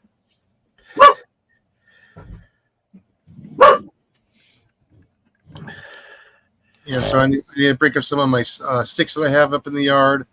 I got plenty of of mulched up leaves and grass that I've been composting. I just need to get that turned over. I probably need to get watered. Oh yeah, my asparagus are doing really well too. Didn't you say you were going to be planting more of those this year? Yeah, I'm gonna do some more seeds here probably this upcoming weekend. Did you get the flower that came in? The what? Shopping order? The irises? No, I didn't get any irises. No, there was no irises in that bag. It's not right. Wait, so Jason, you're not using asparagus starts. You're doing from seed. My very first one was from bare root, and everything from then has been from seed. So how well did your bare root do? Very well. Why don't you go look at my community page and look? So you should be harvesting off your bare root already, correct? Yeah. Yes. Go look at my community page. Doesn't asparagus from seed take like 3 to 5 years? Yes. Like I said, I got the ones I planted last year. Oh, I thought they were coming in the mail. Ooh. Jason just got something nifty. Yes. We'll start out with that one. Woohoo! Woohoo! Ooh, 5-pack. Yeah. So And then I got to get these planted this weekend. Number one. Oh. Purple irises. Jesus Christ, $6 for one damn flower. Unfortunately, yes, for one rhizome. Irises are expensive. But then again, nothing touches them. I should see if I have them over here because they might actually be cheaper on my end. That's what I'm buying? Oh, yeah. Ooh, and is that one bearded iris? Yes. Look at the color. Yeah, it's like a dark black or like a purple or really like This is going to be the superstition. So superstition is technically a black iris. Scooter. And one rhizome. Yeah, no, for $6. Yeah. Do you I know, wanted it. 20 years ago, do you know how much a black iris cost? Yeah, probably like $50. Yeah. Oh. What? Get a full trade here. Iris bearded. So 3 different irises. Scooter. Look at that beautiful color. That's a nice blue. Yeah, it is. How many in that one? Extra Yeah. Oh, by the way, these were the inexpensive ones. The other ones were still $20 a piece for one rhizome. For some of the variegated ones. Yes. I'm gonna. You know what? This week I'll try to check on irises to see what the price is on those. These are from Wally World. And they're still that high. Yeah, damn. Irises are a big time plant. I know they died off a few years ago. We were able to get them really cheap, but now everybody's back into the irises again because they're deer proof. Nothing wants to eat them. Not even the javelina want to even eat them. Yeah, that's funny because those things they eat everything. If it's green, they'll eat it. Yep, they will not touch irises. I wonder if it's something in the pollen that they don't like, or something that's part of the They won't touch the genetic plant. structure. They won't even touch the rhizomes. There's No, got to be something in the genetic structure of the plant itself that's managed to tell all them little bastards, "Don't touch me, you'll die." Yeah. Scooter. Javelines they're like rodents. Peccaries. It's they're really not rodent, but they're really not pig either. I don't know what Pigs. Everything is pigs. Same thing. It it's could be a what they would- subspecies. like what they would call like a water pig, but it's not. It's not 100%. It's like a marmot, like a water marmot. Not No, not the that, swamp that, cat, that's a capybara or capybara or not the kappas. yeah. You can eat a peccary if you want. It's gonna be stringy. Yeah, you can. They're edible. You just got to make sure when you prep it, do not touch the glands on the ass or on the back, because you'll spoil the whole meat. It's like blowfish. If you get the wrong part, the one Oh, bite will oh. put you pretty much right on the floor, and they'll have a lawsuit. They make the perfect Oh yeah, no. Cecilia, the first green one chili? wasn't even that strong. or red chili. I had The 2.5 shots in here, and then like a 12-ounce can of. That one didn't even kick me in.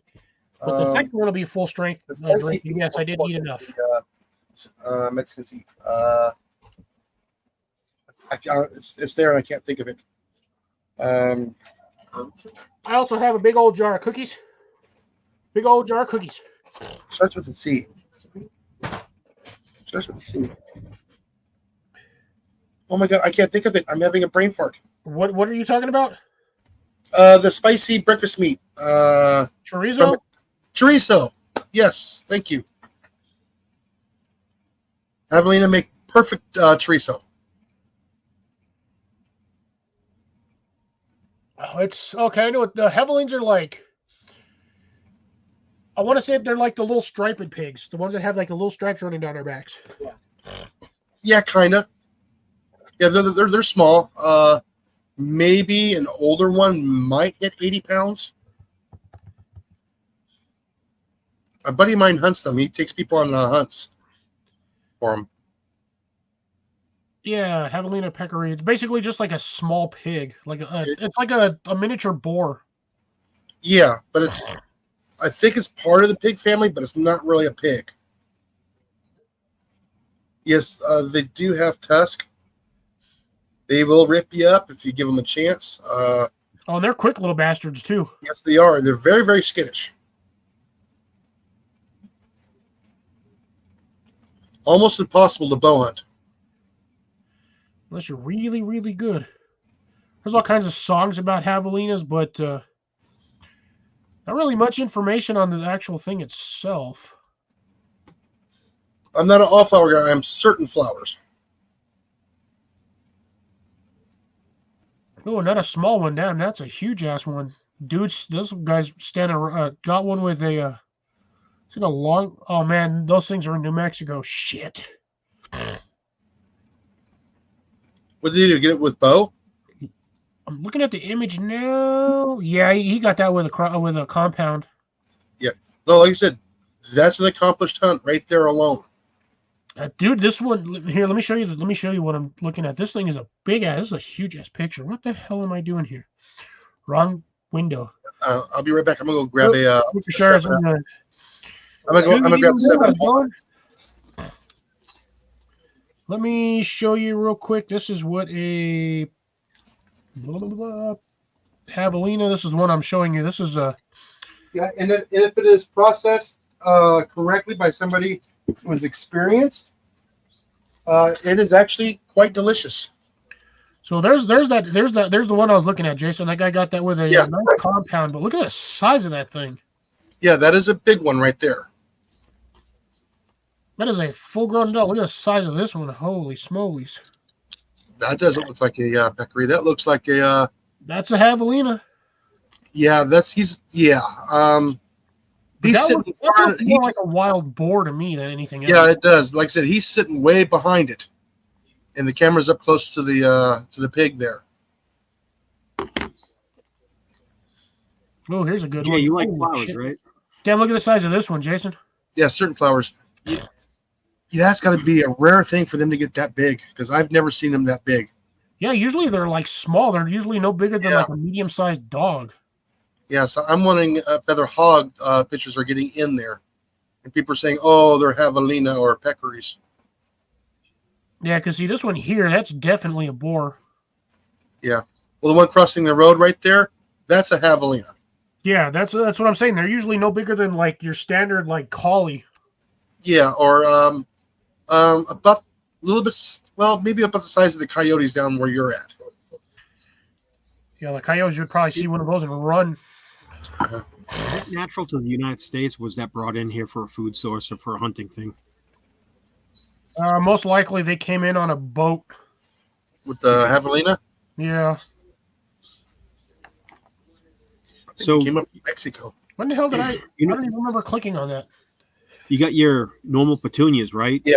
I'm not a Pretty. big You Petunia get fan with stuff like All that. right. I like Sweet Williams, Sweet Lysiums. For some I reason, have the bees do not like petunias. this one here looks like you can eat it, and I think it's edible. There you go. Cosmic cherry. Cosmic cherries. That looks nice. Sick. It's a nice plant. Is that not sick or what? Now, another ones that I like are the zinnias. For some odd reason, I like zinnias. It must be the orange and the black. And no, I will not. And I will not get a corpse flower. No way. Well, the corpse flower only blooms like once an entire season, and it's for like an entire week. But the only problem is, again, the reason why it's called a corpse flower, it smells like a dead. So, yeah, it's like what, every body orchis. 10 to 15 years they bloom. Yeah, there's a companion plant too that goes with them. So when that plant blooms, there's another plant that blooms at the same time. Yeah, a lot smaller plant, a lot smaller flower. I can't remember what it's called. So it's just small seed bank, right? A couple thousand seeds. Oh, and he says only a small seed bank. No, I'm not done. So there's that, and then there's Hey, that's a lot. I thought I was bad with seeds. I have seeds from like 3-4 years ago, and I'm still collecting seeds randomly. we made the mistake of asking for candy roaster squash, and you can't do that in the garden community with seed addicts because they do this to you. Yeah, they'll eat. Every one of them will send you like a pack or two. Yeah, this was just like one person. I was like, I need candy roaster squash. We need food for the winter. We ran out in January, and I had to go buy from the store. I don't eat glyphosate stuff. I'm sick of that. I'm already fat and sick as it is. I'm almost hitting 50. So she sends candy roaster squash, and then she does this to me. Ouch. You know, Who sent you those ones? becoming a green stalker, Heidi. Yeah, that sounds about right. I don't know her. Oh man, she's got seed banks like you would not believe. She just has like On full of Gardner. seeds. Oh, by the way, I registered for Sunday too. By the way, Nice. Send a cactus. what Oh kind man, of? I live in the south. I live in the south. You want cactus? Just let me know. I'll send you cactus plants. Hey, do you know how much they're charging for small agaves here? Arm and a leg. $15 for a little itty bitty tiny pot. You know, like Somebody like make an inch and a half tall. So after that happened, we had to go pick up 900 pounds of manure from a farm. It's composted. It's old. It's like 2 years old. She scraped the top off, and then she dug down 2 to 3 feet and pulled the good stuff out till she hit the clay. So it was all black, gold, like just. And it Perfectly fermented dirt. yeah, it was 3 years of manure just. You know what I mean? Just piled there, just stacked up, and it looked like land. She got the tractor, and she goes, "I can't give you the first 6 inches." Scrapes that all off with the Kubota, and she digs in 3 feet down, and she's dumping it into the truck. And I'm like, "Oh, that's gonna smell like hell and back." She's like, "No, go over and smell it." And I'm like, you know, I'm about to taste it. I was like, "Ooh." You know? Oh, in other words, almost a perfect tomato smell, soil. There was no smell. It was just a little wet, little earthy. It had rained out, so. Yeah, like that earthy, good smell. Yeah, but not like a forest kind of smell. Not like that forest yumminess. Oh, This just was mud. It's pay dirt. Describe it. Pay It's dirt is broken what down. it is. Or garden gold. Yeah, because 3 years of that's just sitting there in a pile, doing what it needs to do, breaking down. Oh yeah, Well, that's a told load you. of money right there. we had clay. It was all rock. You can't do anything with it. In that space. Took a Oh. pickaxe. the baking pan. So I slapped it with a Not that pickaxe. one. Pickaxe is bouncing every other swing. I'm barely chipping through the first half inch. I'm like, I'm done. I'm aggravated. So we looking on the side of the road and looking in neighbors' yards. You know, it's Tennessee. Everyone's got tires piled up like they're gonna do something with them. So I go in. I say, I'll make use of those tires. You want me to clean up your property, get rid of them? Oh yeah, you could take 50 of them. I'm like, what do you mean 50? I go around the back. The guy's a tire collector. Like, is he a race car driver? Yeah, he's got nothing but tires, and he had a few with plants in it and stuff, but there wasn't much going on. So I helped clean up his property, and I brought like just a handful of tires back to grow in. But I have nothing here. If you So I get cut the one of rope the back. sidewalls off and then put a plastic liner in there, you can turn one of those tires into like a little micro pond. Yeah, I need somebody with a bulldozer in a backhoe or something. Come No, on, what dig it it sounds down. like you need is you need a impact drill with a big bore on it and then a stick of dynamite. Just wreck the place, yeah, and just take it out. Just blow out all those chunks of rock and then backfill that with some good soil. Tannerite. I told you, 800, 900 pounds of that manure, which is like, you could just plant into it. I don't care what you got. Not cactuses, but everything else but cactus. Just plant into it. Everything. Oh, trust me, you can plant a cactus in that. That cactus is going to get real big real fast. Oh yeah. Especially if you get the correct cacti. And then I'll get these off of it, right? Oh, heck yeah. That's a big fruit. So I'm saving it. I scalped it out. I'm saving those. It is dragon fruit. Okay. Yeah. Never had one before. It reminds me of kiwi. Right? A little bit like kiwi. Yeah, I think they said the taste, yeah, it's like a cross between like a papaya and a kiwi. Kiwi, yeah. A little bit sweet. It's all right.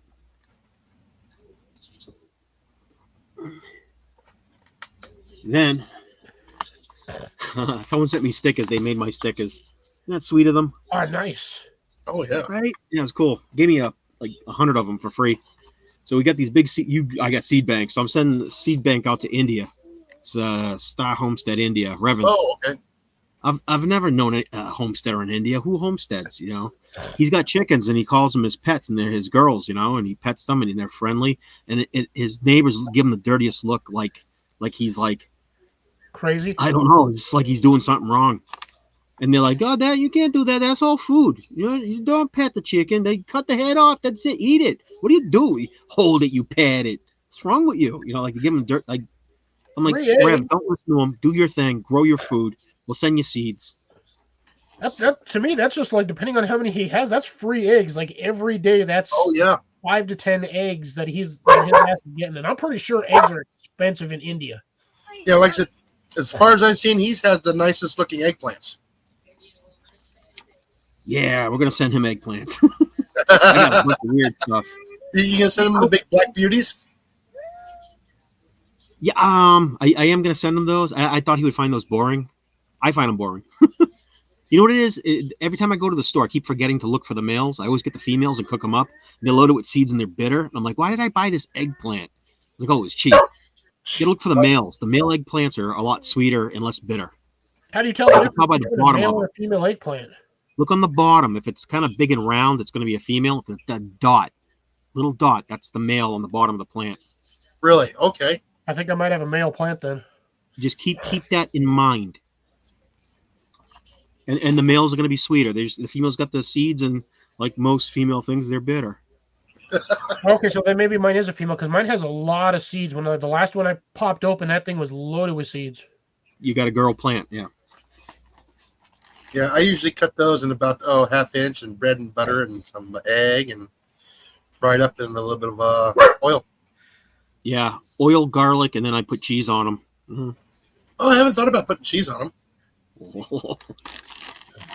Real cheese, not that yellow stuff they sell in the store that's made out of cellulose. No, I'm talking about the white pepper jack. Oh yeah, the good stuff. You pay for that though. You get real cheese. So. Oh my God, CR, killing me on this one. Yeah. For those of you who get that reference. Oh yeah, I'm old enough.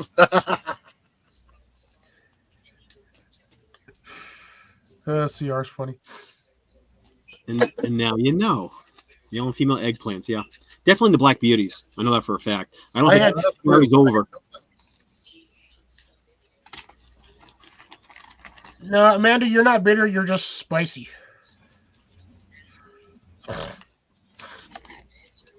Some are sweet, Every some time are you do sour. that, I want to spit. Oh, no. Don't do it, Scooter. No, my park reins fell over. Thank goodness I got a screw-on lid on there. Uh-oh. Anybody ever grow dent corn? Dent corn? No, Basically feed corn. Is that what it is? It has no Yeah, flavor. it's essentially feed corn. fuel corn. It's still edible.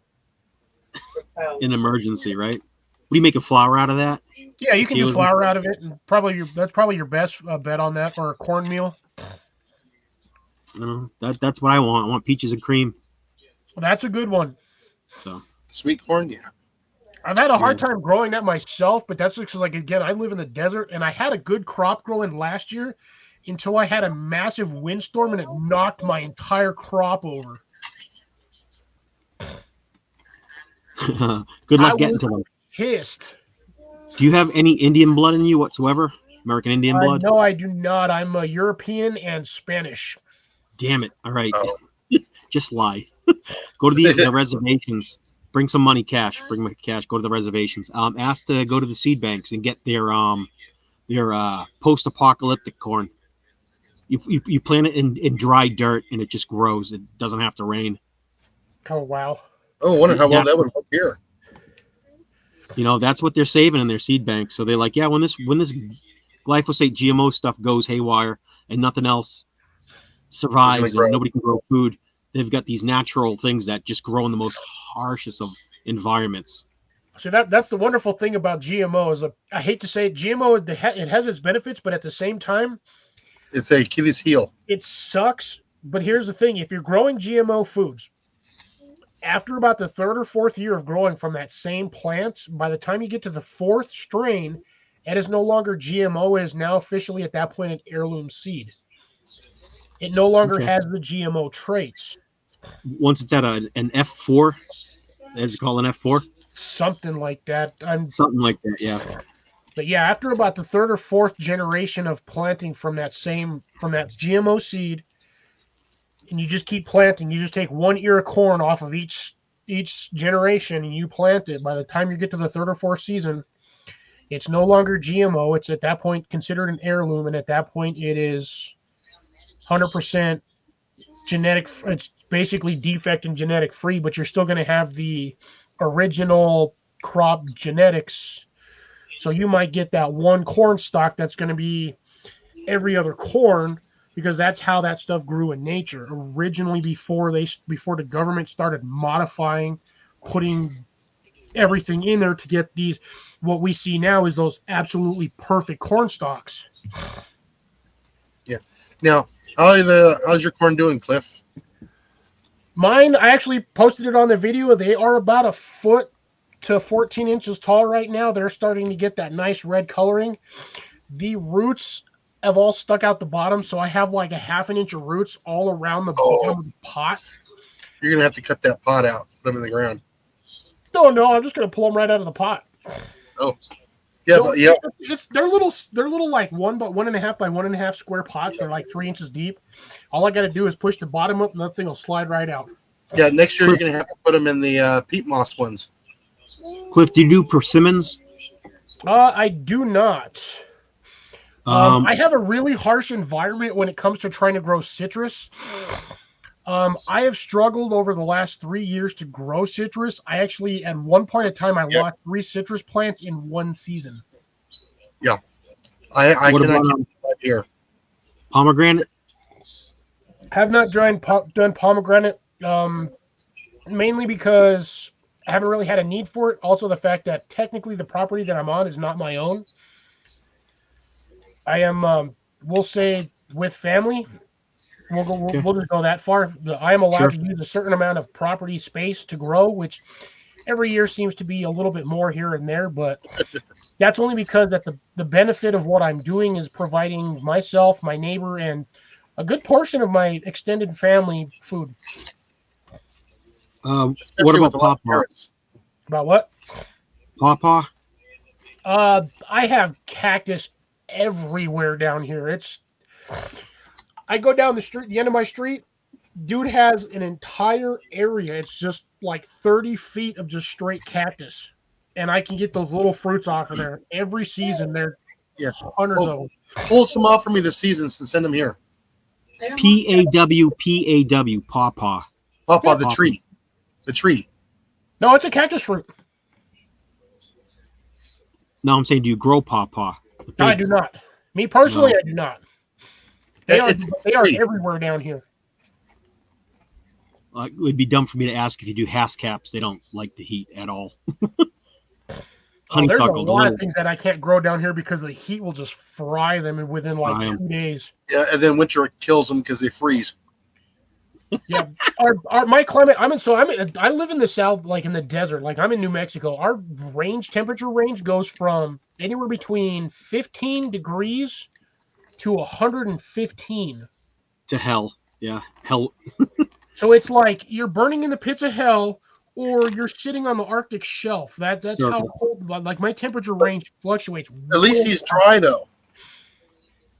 That's the other problem. I am the same temperatures like Cliff is, but wet.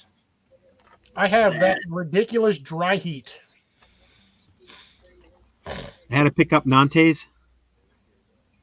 Oh, I love those So- things. Those are good carrots. Heat tolerant. So I'm in Tennessee. They're heat tolerant. So I'm gonna have a blazing summer. I don't have to worry about covering them up. The more sun, the better. And then once winter hits, they should be bricked up and sweet. Yeah, I've never had an issue with carrots down. Like the first year or two I grew carrots, it took me a while to figure out how to get them. But by like the second season, I'm growing carrots like standard size. Oh, but by the way, Cliff, my cucumbers, they've already started getting their adult leaves already. You're growing the Armenians again, right? No, those are the pickle bush. Okay, nice. No, not so sweet and everything else, but they'd be great for pickling. You can't put a cucumber seed outside here. It'll take over the yard. I'm just saying. It Now, likes the clay soil.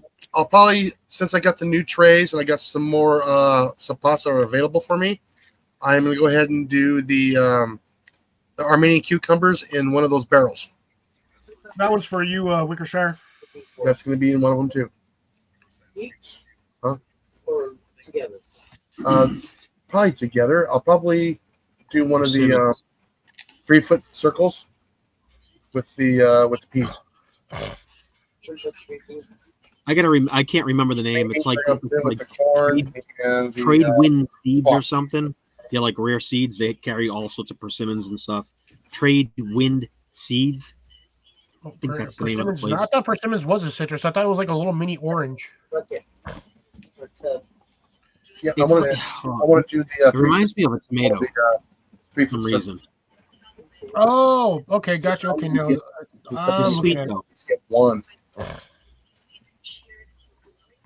Something just flew by my ear. It's like a cross. It looks like a cross between like what looks like a pomegranate and a tomato. So when you pick them and you think they're ripe, you sit them on your counter for like 8, 9, 10, 12 weeks and wait for them to soften Jesus up. Christ! I'm not leaving anything on my counter for that long to see if it's ripe yet. Shit. Well, I get them from the Asian store, and I lived up in Boston, and we tried to eat them. I opened one up, and I almost broke my teeth on it. I was like, bounce, it's hot as a rock. So we wait 6 weeks later. It's a little soft. I was like, ooh, it's getting there. And then like 10 weeks later, like I could squeeze it. I was like, okay, now it's ripe, and it was sweet and good. Good Lord! I didn't know it took Yeah, it that take long forever. to ripen a persimmon. They ship what kiwis are like the same kiwis. You can get a green kiwi, look perfect to eat. You squeeze it, hard as a rock. It's another one of those things. You just either they're ripe or they're not ripe. If they're not ripe, you're gonna sit down. You're gonna educate it. You still send it through college by the time it's ready to eat. That's crazy. Now I found out here where we're at in a greenhouse, we can grow vanilla. I'm just not. Really? I am not paying $150 for a tree. Exactly. Saffron, vanilla, just get rich quick. Yeah, grow that stuff. Yeah. Just say you want to get rich quick. The two best things to grow is basil and mint. I can't let that out of the pot. It'll just take over. I know that basil's fine. Because basil will only grow in like a one spot wherever you plant it. That's where it grows. Mint Yeah. is where you have the issue. That shit will take over everything. And when you mow the lawn, it smells like heaven. So this is the melon pack. It's just, I love melons. So this is my favorite. Honeydew. You know, it's a little Oh, I one. like the honeydews. You got that. Looks But like the this is a sweet. little one. They got a yellow and an orange. Excuse me, a green and an orange. This is No, this is those are the M.I. Gardner ones. He's got the like weird specific brand that he's like been Yeah. cultivating for the last like 5 years. This is the one. The tiny little Yeah, those Oh. little funny little white ones. 3 to 5 pound, 3 to 4 pound, very small. Those. I gotta have honeydew. I have to eat them. I love them. I got those. Oh, Charentalis. Now there's your muskmelon right there. This is incredible. Yeah, it looks like a hybrid, like between a watermelon and a honeydew. I don't know. Everything say heirloom seeds. I don't know. But Cantaloupe. 10 seeds in the pack, so this is rare. It's not a 50 packer. 10 pack. So you gotta Yeah, but the save thing seeds is, to grow this. All you need is one melon, and Yep. you have an unlimited supply at that point. Yes. Disgusting tire flat got smashed. God dropped it from the sky. It's Prescott Fawn Blanc. Well, that's an interesting Deflated. melon. It is ugly as it's so good. It's delicious. Yeah, that really does look like somebody like that. Yeah, that the outside of that is ugly as sin. Right? It's gonna be beautiful to show on film when it grows. Generous 30 seed count was there. Nice give us 30 seeds. Probably not Pil much de more Sapo? rare, though. Pil de Sapo, 10 seed count, very rare. Oh, that is an odd one. That literally looks like a cross between a watermelon and a honeydew now. Everybody Yeah. thinks they're crazy because I want to plant certain pine trees here. You get pine nuts; those are expensive. Oh my God. Exactly, especially if I can get a pinyon pine or a Jeffrey pine here. Oh man, the size of those seeds in there are awesome. Oh man, we can And- get and- those down here, but the problem is they're really hard because we had a issue a couple of years back where a beetle devastated all of our pine trees or our pinon trees and wiped out like 80% of them. Yeah, the pinyon pine beetle. Tendril Verdi Tardif. That's an interesting one. Know nothing about it. I can't tell you anything. We're just gonna grow it. Hold on, everybody. You got a foil hat? Yeah, no kidding. No. Everybody, we need a foil hat. I live in one. All right. Well, put your foil hats on. Make sure this doesn't happen because we have our soul stealer. Hey. New picture, Mandy. Yeah. I Hi. can only say this in an accent. One's hot again. Oh God, that looks terrible. 1 to 2 pounds. It's a mini melon. Tiny. They are flavorful. It looks like it would be no bigger than like a grapefruit. That would be being generous. Hopefully it gets that big. Yeah, I think your average grapefruit would be about 1 to 2 pounds. Minnesota midgets. If you're gonna grow something, you might as well have this on a trellis. Yeah. All of those melons, are you planning on growing them on trellises, or are you just going I to have let to. them down? I'm not gonna ground grow them. What? Get 2 fruit? Grow them on a trellis and they'll double the fruit production. No way I'm gonna put this on the ground. Banana Squirrels. melon. What the hell? That looks like a cross between a banana and a melon. Look at the seeds. Look at how many seeds. Ridiculous. Wow. Feed an army. Why did they only give me 30 seeds? 30 seeds? Is it a 50? Come on. You can hand me more seeds than that. Look at this. Loaded. Yeah, but here's the thing, though. I mean, technically, you really only need 10 seeds because all you need is one. You just need Yep. one Oh yeah. fruit off of that plant. Don't ask.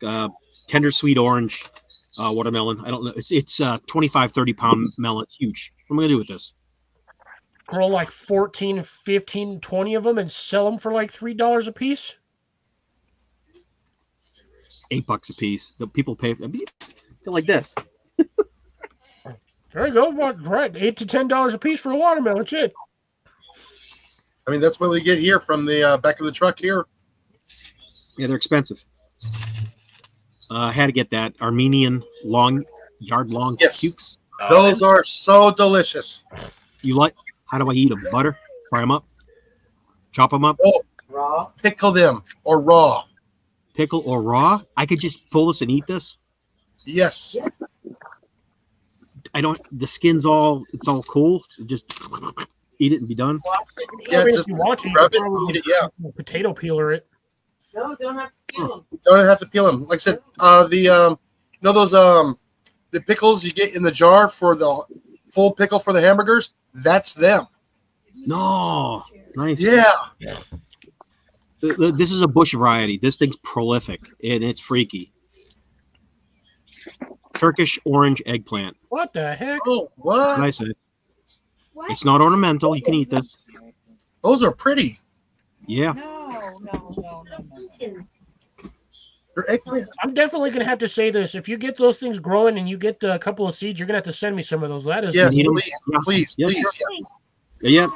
Again, they're prolific, which means they like the heat and they're going to grow like crazy. I'm going to have a shitload of seeds and so they were nice enough to allow me to do that for you. And my gardener sends an empty seed pack where I can just date and label. Well, that's an Get some interesting seeds. one. And the funny thing is, I watch. I don't know if I'm a sub on his channel, but I do watch his stuff periodically. He's young. Simplified gardening. I have self-sufficient me, and then Yes. there's This is Epic what I use. Gardening in California. For my seeds. These I picked up for like what, $250 for 100 of them. What is it? Little baggies. Oh, those are baggies for seeds. Yeah.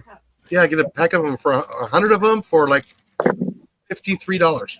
See, he got those big ones, and I've got the little tiny ones, the little Yeah. 1x2s. Yeah. They get a $2.99 for 100 of those things. zip seal on them. Yep. Ziploc. Yes. Oh, nice. Yeah.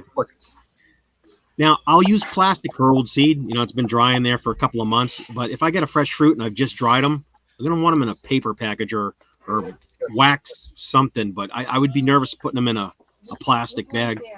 Once you, Just as long as a they're frozen chewed and bag, baby. seasoned, sticking them in a plastic bag isn't a problem. Like you said, when you get them fresh, you want to put them, you want to dry them out. So, like you said, you want to put them in like a paper bag or somewhere where it's cool and dark. Let 'em- Yeah. let 'em They're not dry. getting any sunlight or moisture. Give them about 2 months, maybe 3 months to completely dry out and And they're again, good to go. season, and then you can send them out. Asparagus. Is that what it looks like? That's Yes. a seed. That It is looks like a currant. asparagus a berry. What? Yeah, there's a. This is this is from last year, so it's from year 3. Yeah, It and there's really gonna be, takes- there's gonna be anywhere between 4 and 7 seeds per pod. it takes a seed person to appreciate that. Like, that's cool. Like, wow. Yeah, I got like 30 or 40 in here that I've dried out over the year from last fall, and I also have gooseberries drying out too. Gooseberry. My gooseberries, they put them in the get a green and a red one. Nothing. Got the little bare root. Nothing all year. Oh. Is that dead? One plant, I got a whole bunch of them, and I ate a whole bunch of them. Jason, Bill wants to know if what the process is on those gooseberries. Does it take 1 to 2 years to grow, or is his plant dead? Same season, annual. I have a dead plant. Yeah. Yay. Yeah, mine died this last year. I think it gets like 50 degrees, and they go. Eh. So they might like the heat. I'll be right back. Oh, folks. yeah, I gotta go they talk love to the a man about a pool. There's your Imperial Black Beauties you're talking Yeah. about. Yeah, Every supermarket. And then I got the Green Knight hybrids. oh, those are almost like peppers. Yep. Be right back, folks. No. Now I got like the Armenian cucumbers I have, they're actually kind of straight or curved. I never know which one I'm going to get. But I try and get them around about like 12 inches long. After that, they start going hollow on the inside, and they kind of get a little bit bitter. So if you're going to eat them, pick them small. If you want seeds, let them go. Asparagus bean, yard long. Got to be trellis. I can't remember which one these ones are, but this year is going to be my first season. I'm going to be able to get asparagus on them this year, and I've had them in the ground. I'm going on year 4 now. Nice. And I finally get my first red sweet pepper now. Because I've had them going all winter long in the greenhouse. Is it true red? Ah, Does it go yeah, green, yellow, bastard. orange, and red? Or does it go, when you grow it, it just goes red? It goes from green to red. Red. Uh, Long purple, earlies, eggplant. Chinese variety? I think so, right? I'm not sure about the eggplant. I just know about the ones that's at the grocery store. I've tried to grow them before, and I haven't had any luck. But again, I'm relearning all gardening here. Same. I'm used to Arizona, Southern California, Arizona, where it's, all hot summer long, freezing cold winter time. But I used to get, radishes, the size of my fist. I'm interested in those. That's the French. Breakfast radishes. Those are actually really good. Yeah. Oh, by the way, my daikon radishes now are about that big around, and about that long. I grew them one year. I grew like 8 of them, and those damn things, I shit you not, I pulled one out, Jason. That sucker was about 12 inches long, and Yeah, that's what they're supposed to be. that Yes. thing was about that big around. That sucker was huge. Oh, yeah. See, what I want to learn how to grow some jicama. Oh, I'd love to try. How what to grow now? that. Jicama. What's that? I pronounce it jicama because I don't know how to say it. Potato. Oh, Booster, what are you doing? sorry.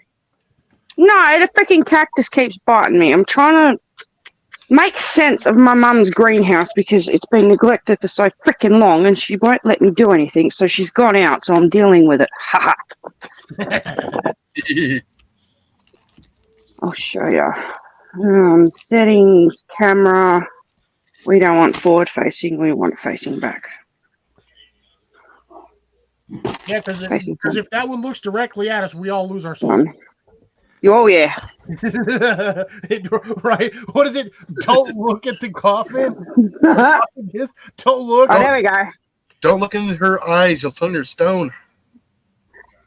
Oh man, that's as loaded, Oh, yeah. almost as loaded as mine.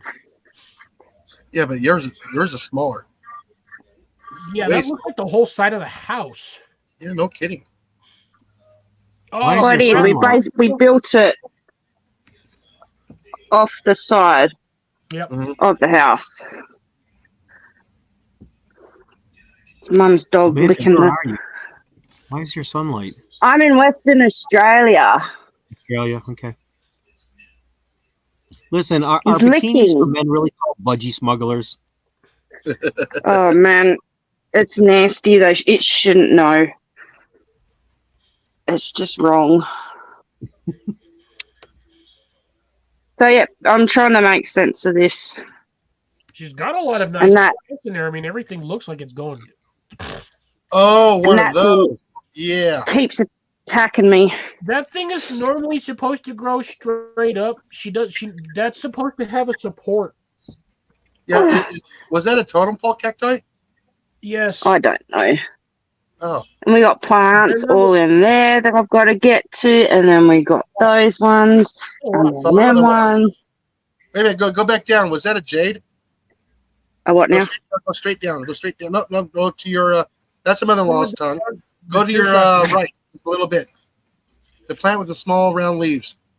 A little bit more right. Around these. Straight down. Right there in that one. Oh, never Go mind. straight down. It's not. No, that's a succulent. Yeah.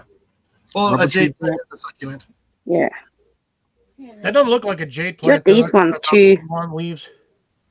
What is that? What is Oh, that? it's a string of pearls. String of What? pearls. They're awesome. And I got another I just one. happened to see that. That's the only reason why I knew what plant that was. I saw that in the garden section the other day of like seeds. It was called It's string of not pearls. real. Exactly Yeah. like that. And I also see, was that elephant leaf? That's in a fairy tale. Yeah. Plants.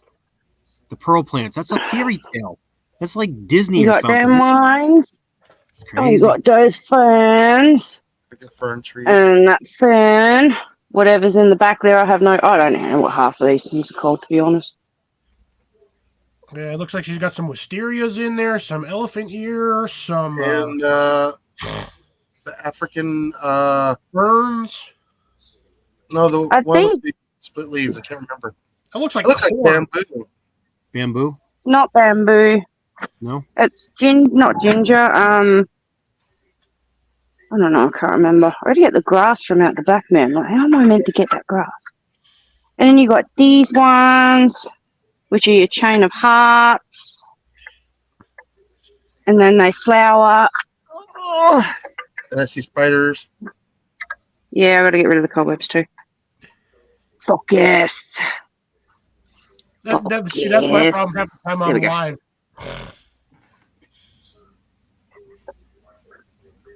So, My apologies, obstacle. yeah, I'm just spelled that wrong. trying to make sense of everything while she ain't here and get rid of things that don't need to be here.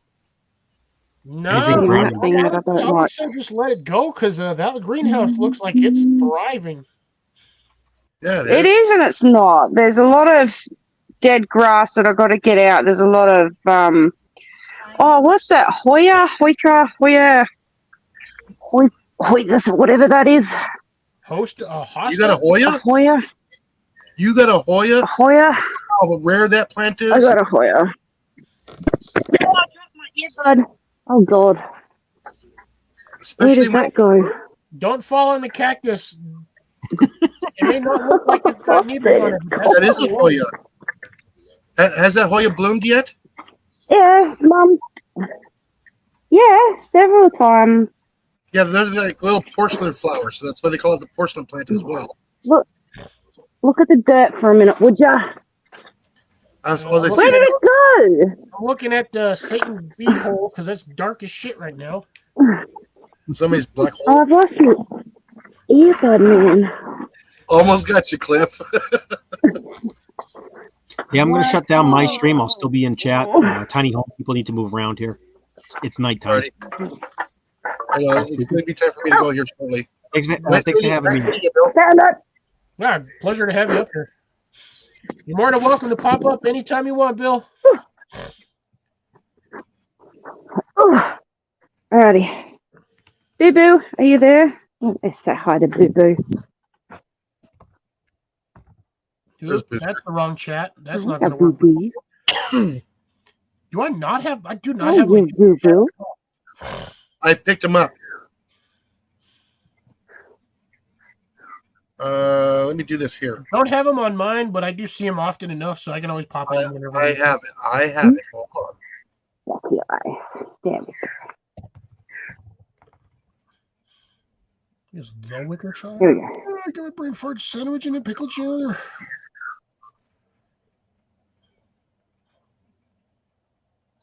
Alright. No. Oh. Am I blind or is he just like not in my YouTube chat? Right here. Hold on. See if I can pull this off here. The wicker shot. That's why my brain just not working.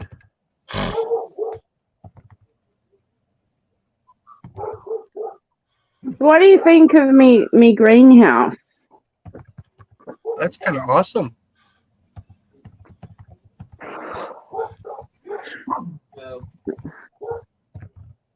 No. All right, let's see if this works. No. Yeah, that greenhouse looks like it's doing like Right. its own little environment. Cliff, check and see if that worked. Oh my god, I don't know, Jason. I can't see because my eyes are both broken in blue and purple and sandwich in a crystal clear fish chicken. Yes. Considering we're in summer, Cliffy, it's done really well.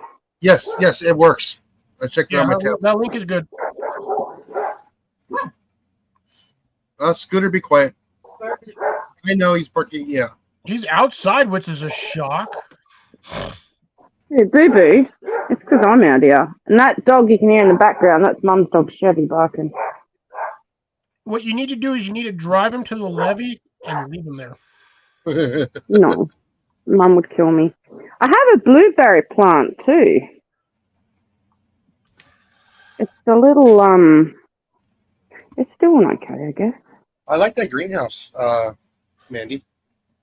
That's the blueberry. I like that. Wait, is that that looks like a reused cat litter plant, little cat litter box. No, it's a pot. So why can't we get planters like that? That actually looks pretty decent. Yeah, can you imagine how many you can put together side by side? Oh, I know, 'cause it's a damn square. Save some room. The only problem my is, God. once again, they're tapered, so they're like small on the bottom but fat as hell at the top. You got green ones, too. Man, that is health. That plant is going That's it. nuts. The Fatsia japonica, the one with the split leaves. The big What now? leaves. Which one? Split. And one? The ones behind, No. the ones behind it. In the I back. think. Yes.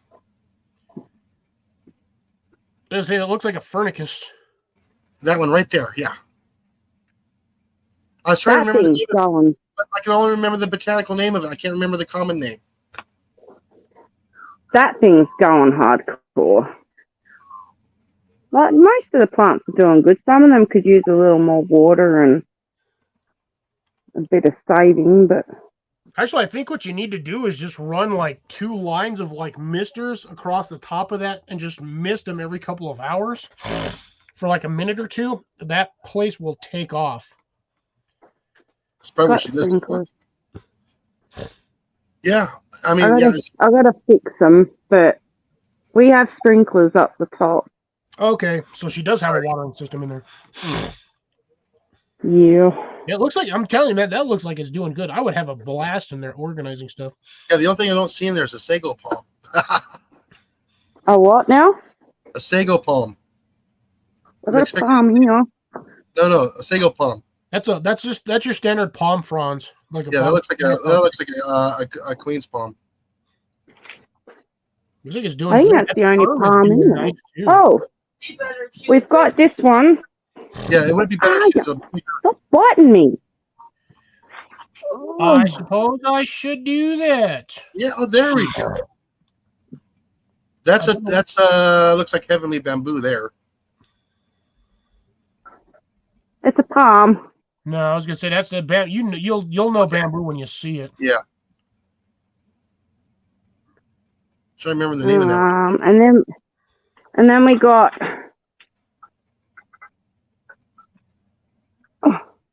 Just trying to get past the cactus. ow. Yeah, I got her. You know, I cannot remember the name of that one. That looks We weird. got that one. Is that the aloe tree? I hate to say this, but that one looks like a Pokemon. Oh, the one that keeps poking her? Oh, the screaming plants where you yank them out of the ground and they scream at you for like 20 minutes. Yeah. Yeah. Those mother-in-laws are doing well. The snake plant or mother-in-law's tongue, yeah. Those have got some pretty blooms on them. That one is. Yeah, that one bloomed once. Another You got an Yeah. aloe tree in there by any chance? Or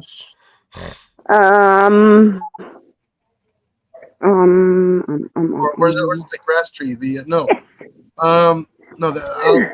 That one's out of Africa. There's Australia. There's a grass tree. Aloe vera. Right there. That's aloe vera, yeah. But no, in Africa they have them as a tree. Oh no, we don't have any tree. It's Australia that has the grass tree. Sorry, this is like over 30 years old that I'm trying to remember.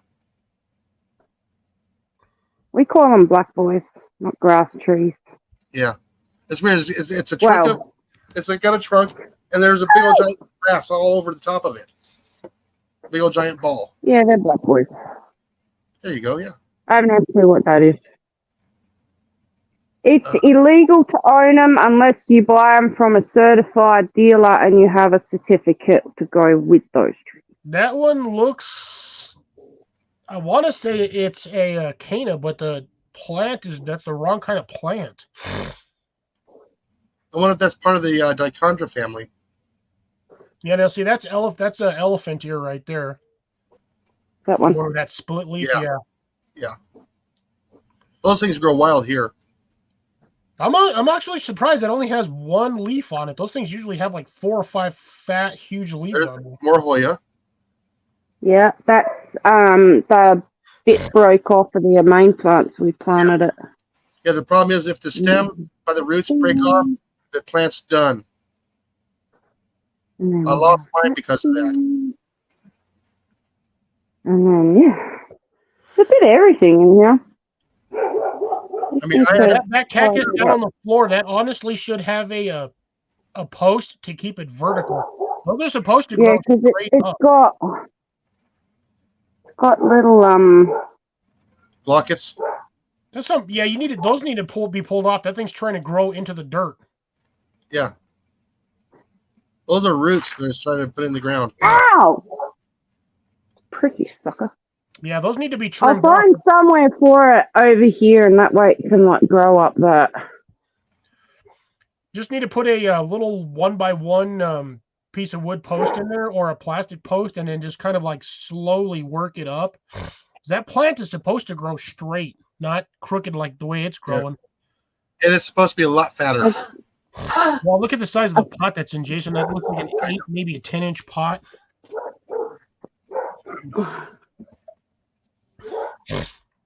Yeah, that's Next to a watering supposed to be can. growing straight up.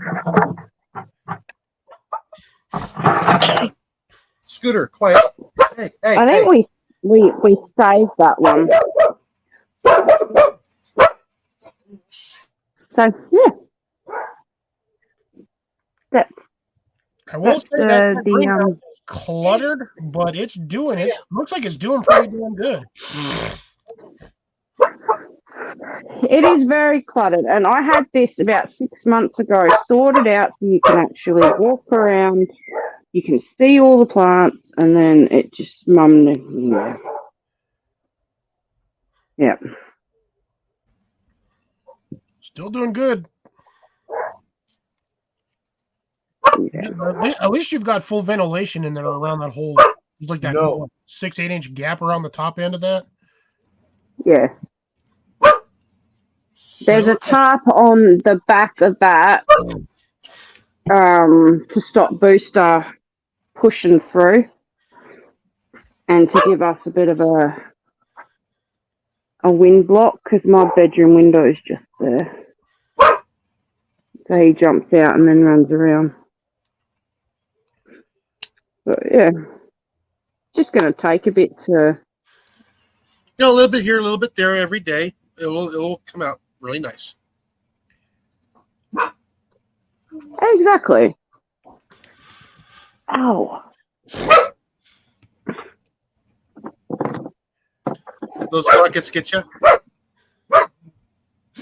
I'm about to seriously throw that damn cactus in the bin. What's really funny is you can cut off 75% of that thing, and that cactus won't even die. Let me go and meditate. I'm thinking about doing that, to be quite honest with you. Yeah, I would get that as close. I would say within like 6 to 8 inches of the base. Put a post in there, or like 1 or 2 posts, and try to get that plant upright because that's how that plant is supposed to grow. Now, Yeah. mind you, from what I'm seeing on that plant, Amanda, that's probably 5 to 10 years worth of growth, if not more, because cactus take forever to grow. So how can you tell? Size of the cactus. Cactus is a desert dwelling plant, and they only grow a couple of inches a year. Oh, I didn't know that. Some cactus will actually grow faster, but depending on the species. It also depends on how much water and or sunlight they get. Cactus require virtually almost no water. You can pee on a cactus, and that's all the water the cactus will need for like the entire year. Just to survive. But we have that particular cactus that you have right there. You can cut off a section of that, leave that out in the sun for 6 months, dry it out, send it off somewhere. That sucker can get wet, stick it in the dirt, and within 3 months, that sucker will start growing roots and just keep going. Now, you can Yeah. overwater a cactus to where it will split. Because of how heavy it gets. Too much water. Too much water, it'll split open. And then you also got it'll actually fall over too because it's too heavy. Yeah, yep. There's a reason why down here, and Jason will attest to this as well. You do not dig under a saguaro cactus. No, it will kill you. And all of that is also protected too, unless you have the proper permits. That's why it's fun to dig around them and stick bodies under them because they can't search under them. You do that in the middle of the night, make sure that the dirt doesn't look disturbed. They will never find the body. This is why they tell you in the desert, you bury a body under a saguaro cactus. And you're not hearing this from me. This is not legal jargon. This is not something you go out and do. This is It's just all myth. what we all know in this region, like the desert region, because them cactuses can get up to 2,000 pounds. Oh yeah, they'll crush a station wagon. Oh, they'll flatten the shit out of you. You get if you're under one of those when it falls, you're dead. Yeah. On top But of this that, way- you're going to have about 4,000 needles stuck in you. Yeah, like I said, it took 4 of us just to pick up a 4-foot saguaro planted. Oh yeah. And the thing is, they have a fairly shallow root system. Yeah, It's and no they more will like grow a foot or fast. two. You give it enough water, it will grow fast. Because we planted that one in 2000, I think 2009, 2010, and when I retired, it grew 3 feet. And the saguaros are the standard cactus that you see, like stand up, like you got the one side, one arm shorter than the other, and then that thing's like you got the middle section. It's like 4 feet higher than the arms. Each one of them limbs, you cut one of them limbs off, they weigh like 150 to 300 to 500 pounds. Them suckers are heavy. Yes, they are. The only other cactus I know that physically weighs as much per size or per like I guess dimensions or per like inch would be a barrel Yes. cactus. Yeah. I have seen some humongous barrel cactus. And the fruit off those are actually pretty good too. Like in all honesty, Jason, what's the biggest barrel cactus you've ever seen? About 2.5 feet in diameter and about 3 feet tall. Yep. That's about where I've been at. I actually have those at the zoo. Yeah, The and botanical gardens. They are fucking huge. oh yeah. Like I said, if you get a chance, hit the one over there in Phoenix. Snip, snip, snip. For the botanical gardens? Yes, that is a full day trip to Oh, walk I that bet. that acreage.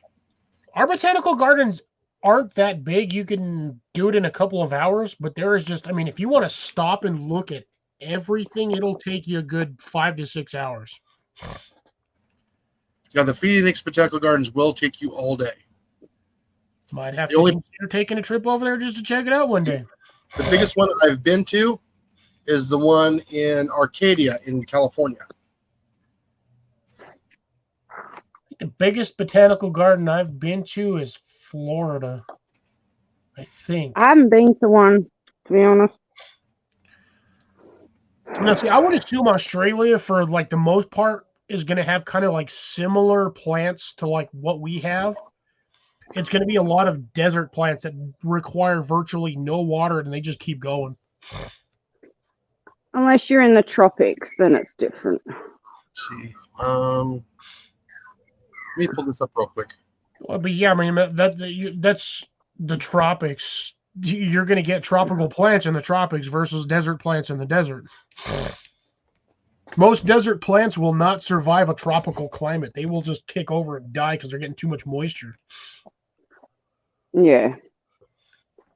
Whereas if you go the other way around, it's the same thing. If you get a tropical plant and drop it in the desert, that plant ain't going to survive maybe more than 6 months before it kicks the bucket. That's why saguaro Well, Brisbane, when I went to Brisbane, that's more of a tropic sort of climate, and they had a whole section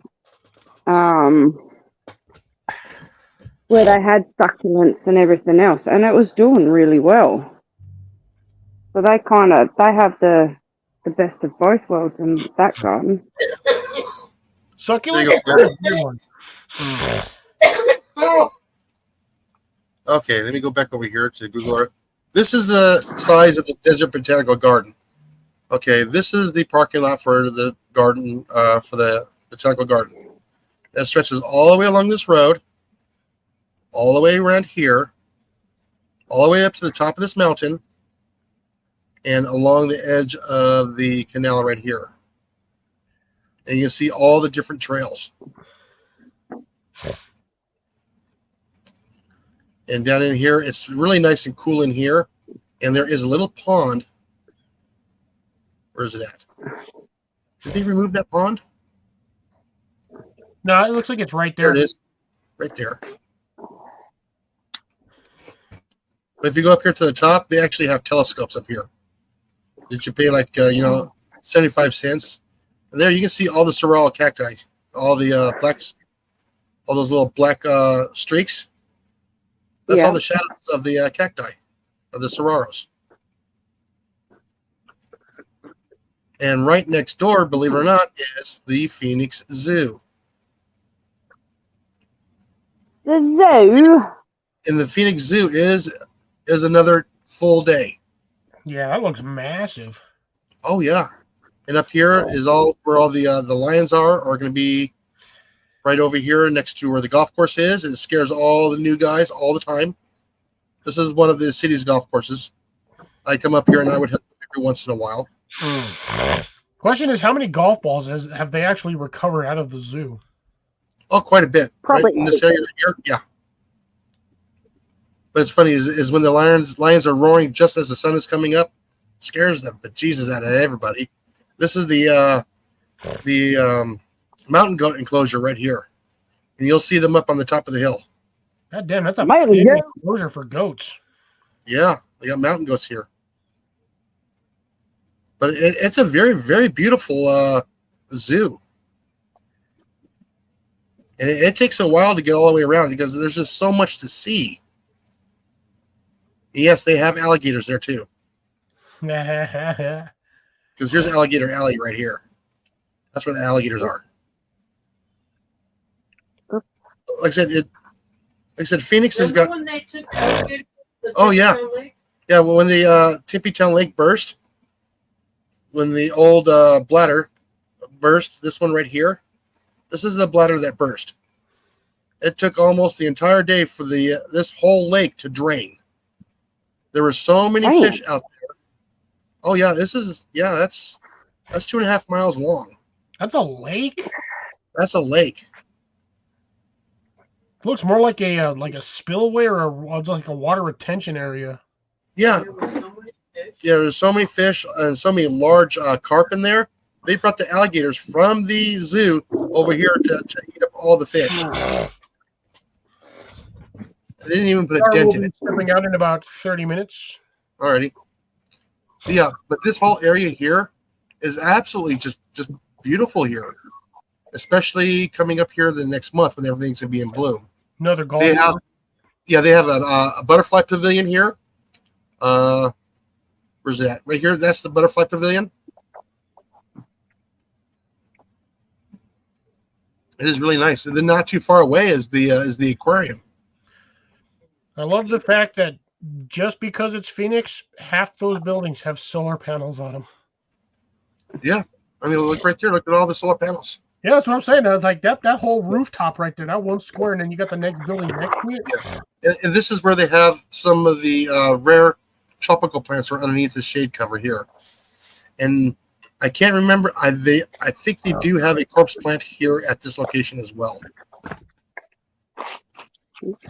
And I think it bloomed one time when we were there for almost 20 years.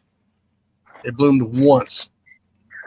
Oh, the that nasty, stinky, giant Corpse freaking. plant, yeah. Oh, it's a big old giant flower. Oh yeah, it takes forever, but you got Oh, like yeah. a week or two of that thing stinking like high heck. Oh yeah, you could smell it. Oh jeez. Yeah, like I said, I mean, here's some of the pictures of the up here.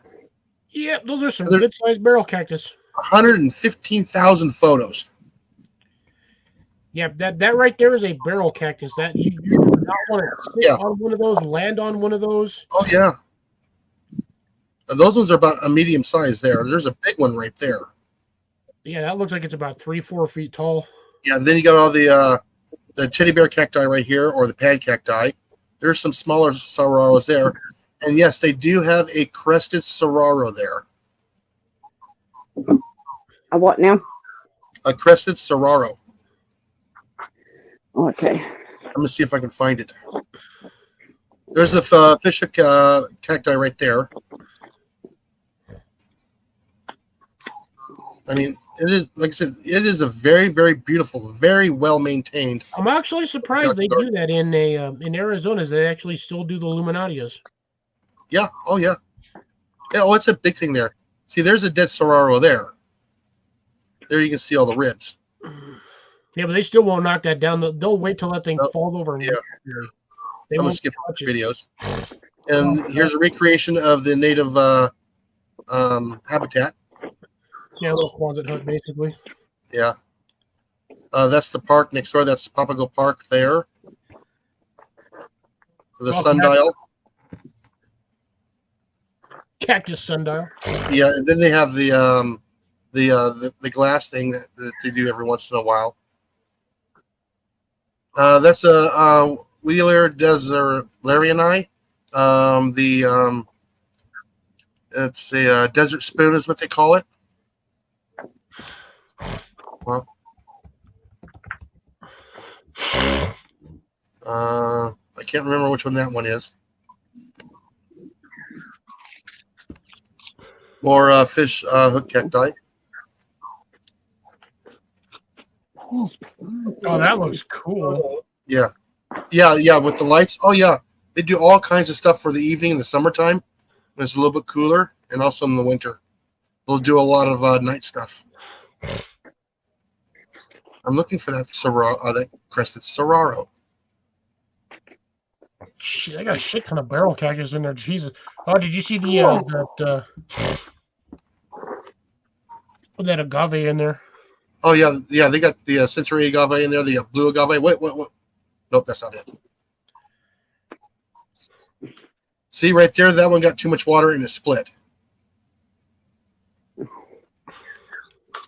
Let me go through these photos over here off to the side real quick here.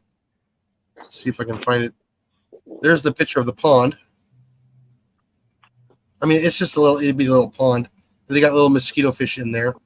They do have water features now. That was after I was last there. By the way, I do have I did the Desert Botanical Garden class, and I got that. Let's see.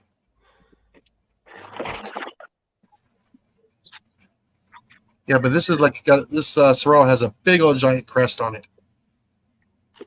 There's this desert spoon right there in bloom. Which they only bloom every couple of years on those ones.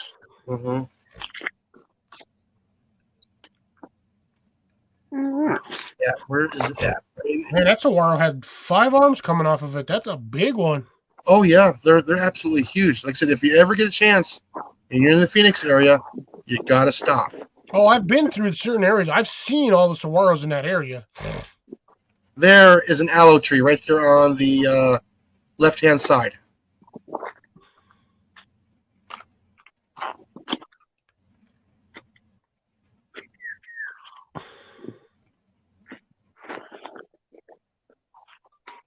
Well, where's that? That's one of their prized cacti. because that's the crested saguaro. That's like a 1 in 10,000 of the saguaros will catch that virus and do that. And those things are worth big dollars. Yeah, so that means that anybody dumb enough to go knock that stupid thing ass over is going to get jailed. No, they actually had a team go out for 5 years and log every saguaro cacti in the area. Wow. Yes, all GPS'd everything.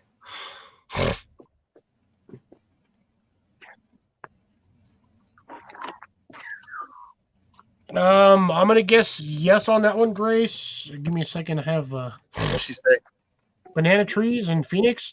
Nice Yes. drops, and that's what Grace says. Aloe trees. It's Um, the same thing as a bush, but it's tree format. Now, is she talking about the banana pepper, or is she talking about the actual palm? No. Aloe tree. Is that the same as the aloe plant but bigger? Yes. And I can't remember if it's actually out of Africa or is it Madagascar. I can't remember. It's kind of similar to the way of making one of those, Grace, that you would do I want to say lavender, where sometimes if you do it if you culture the lavender plant the right way, you can actually get it to grow into a tree where it'll go up a couple of feet, and then you have like this big, almost like hot shaped top of it. See, there's one right there, a little bit older.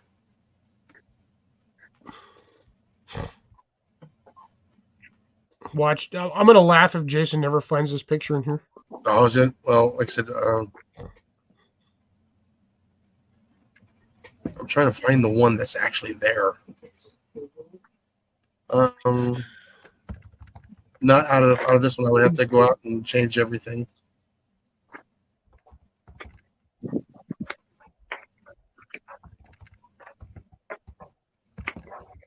Yeah, Cliff, if you want to find crested saguaro,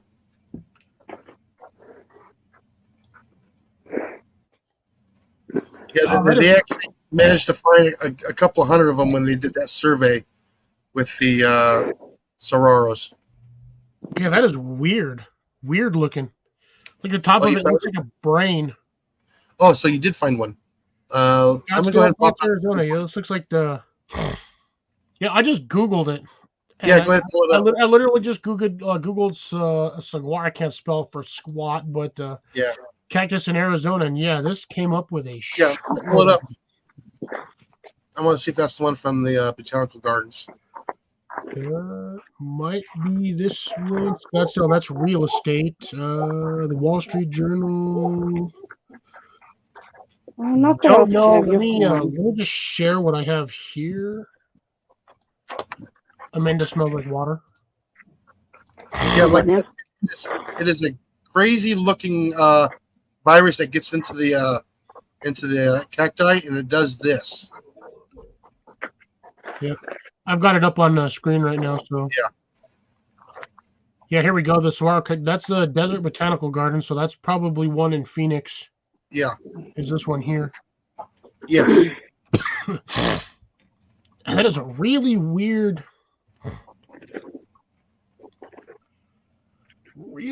cactus. Mm-hmm. Like here's some other variations. This one looks funny. Yeah. But yeah, each one of those limbs, folks, by the way, that doesn't look like it weighs a lot, but that limb right there probably weighs 200 pounds. Easy. Yeah, the saguaros are the only one that this will actually happen to. It'll happen to a lot of cacti. Here, Blake, this one, if you're still here, Blake, this one's for you.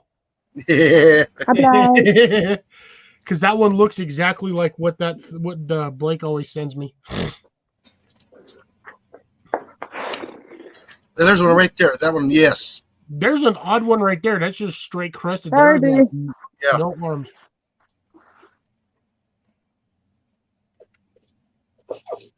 Yeah, but when everybody thinks of the crested cacti, they automatically go to the saguaros. But a lot of the other barrel type cacti will actually get it too as well. No It's drops. There is rare. not a cabbage tree. Good source of water, but that water is going to taste really funny.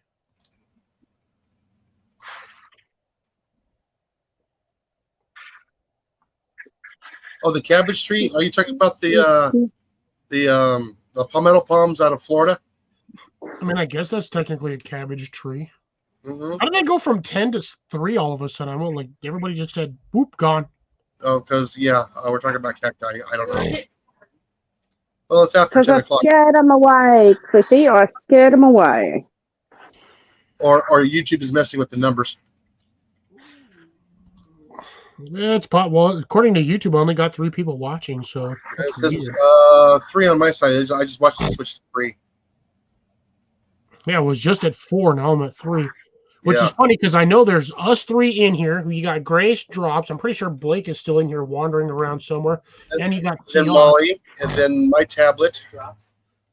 drops. Yeah. That one would be I shot- the guava. That is tree. the blue agave.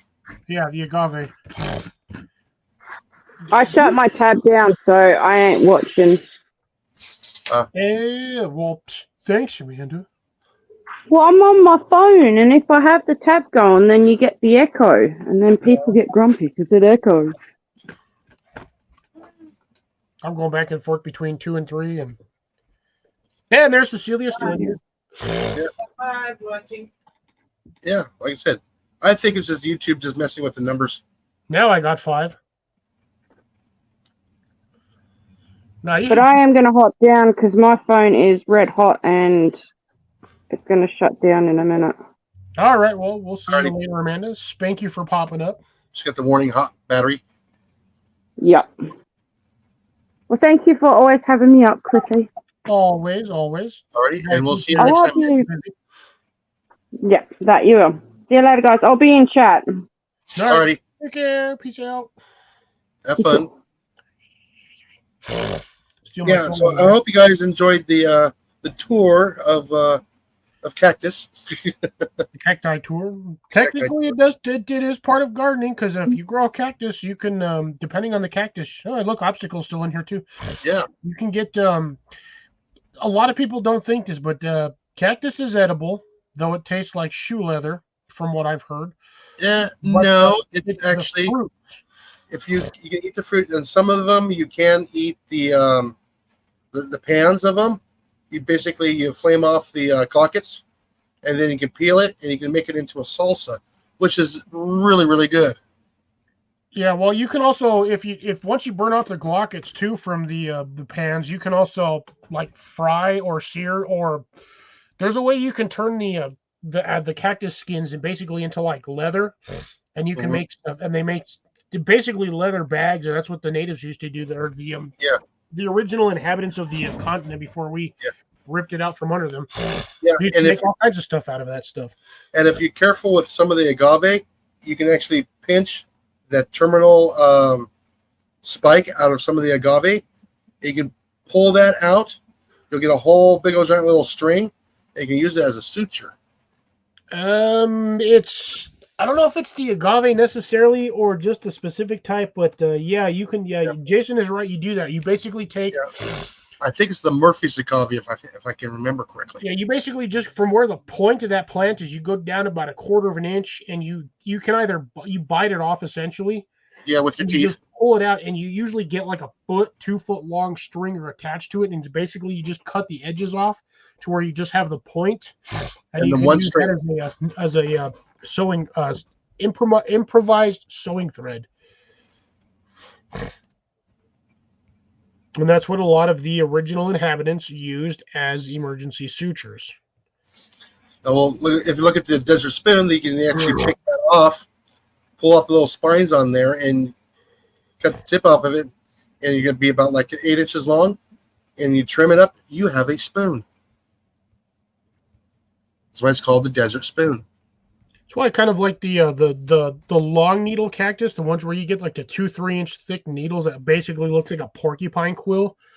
Yeah, That's basically a suture, like a sewing needle. That thing will penetrate skin like nobody's business. And Oh, all yeah. they would do is they would just pop a little hole in the bottom of it and put a little thread through there, and that's what they would use to sew things. Oh yeah. Fishing spears, fishing hooks. I mean, you named it, they used it for all kinds of stuff. What? The ones that have all the thorns, they look so soft. Oh, the choyas? You Yeah. wanna touch it. Yeah, the choyas. Oh, I've been hit by those. I had, when I was a kid, I ran into a cactus one time. I had about 15 cactus needles stuck on the top of my head. And They if go you in ever quite nice, but man, they are a pain in the ass to pull Yeah. out. and here's a little trick for you folks out there. If you're out and you're on the trails and you have cholla cactus in the area, take a comb with you, because if you get that cholla on you, the only way you can get it off is with a comb. Yes. So you can Oh, are you pull off talking the about the whole little round ones that like the what they call Yes. a jumping cactus? the jumping cactus, as a lot of people call them. It's actually called a cholla. Yeah, I've seen people purposely, as I'm trying to say personally, purposely jump into those damn things. And I'm like, y'all are freaking stupid. First No off, you ain't getting a damn thing off unless you got fucking barbecue tongs. Yeah, and they will go through leather gloves. Yeah. Take care, CR. Thanks for popping in. Glad to have you, and we'll see you on the next one, brother. Take care, be well, be It's- safe, and happy gardening. Good night. Yeah, and so yeah, having a comb with you is the best way to get that cholla off of you. Barbecue tongs. Nope, they stick that well. You gotta get the comb there along your skin and flip it off, and hopefully it goes straight away from you and doesn't turn around and come back at you, Yeah. trying to those things are- like separate the comb. yeah, those cactus are nasty. They're Oh, they're they vindictive little turds, and they literally, there's a reason why it's called jumping cactus, because if you touch it, it will just they pop off and go wherever. Yeah, oh, I know. It is so wicked. Like I said, I've brushed up against it very lightly, and it went right through my pants. I was like, you got to be kidding. Oh yeah, no, those Put the hose down, walk over the truck, grab the comb out of the glove box, and just scrape it off.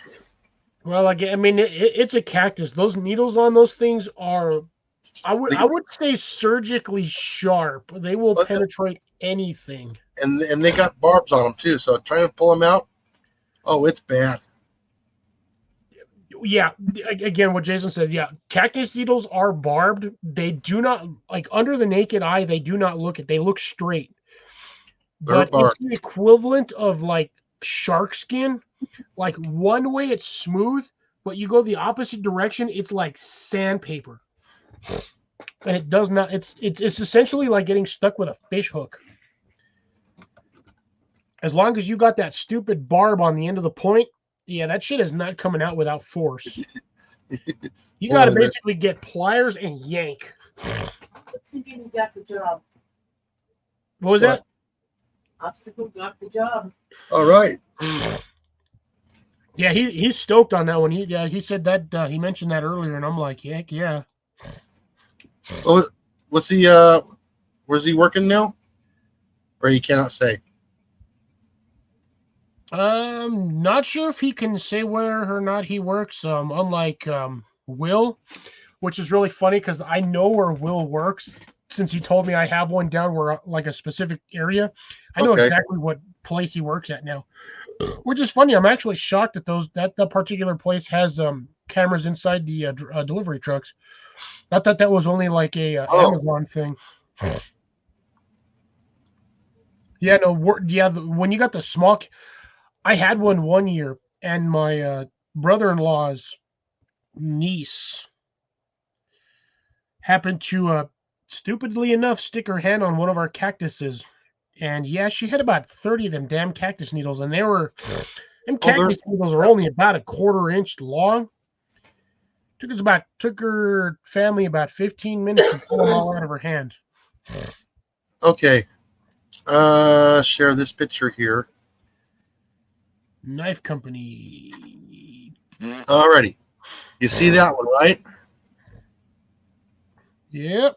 Okay. That was buried in my leg. Yeah, it looks like it's about a solid inch. Yeah, that's a Bluetooth, the old Bluetooth ear set from. I had one of those. Those things sucked. Those things, yeah, they're pretty good size, and it's almost all battery. But yeah, that's the one I had in my leg, and I actually had to call work to send out some paramedics to try and get it out of my leg because I could not use the brake or the gas pedal in the vehicle because it pinned my muscles together. Ooh, you it go. hurt. Man, that sucks. You got it right through the backside of the calf. No, the front of my shin, so I couldn't move my Ow! foot up and down.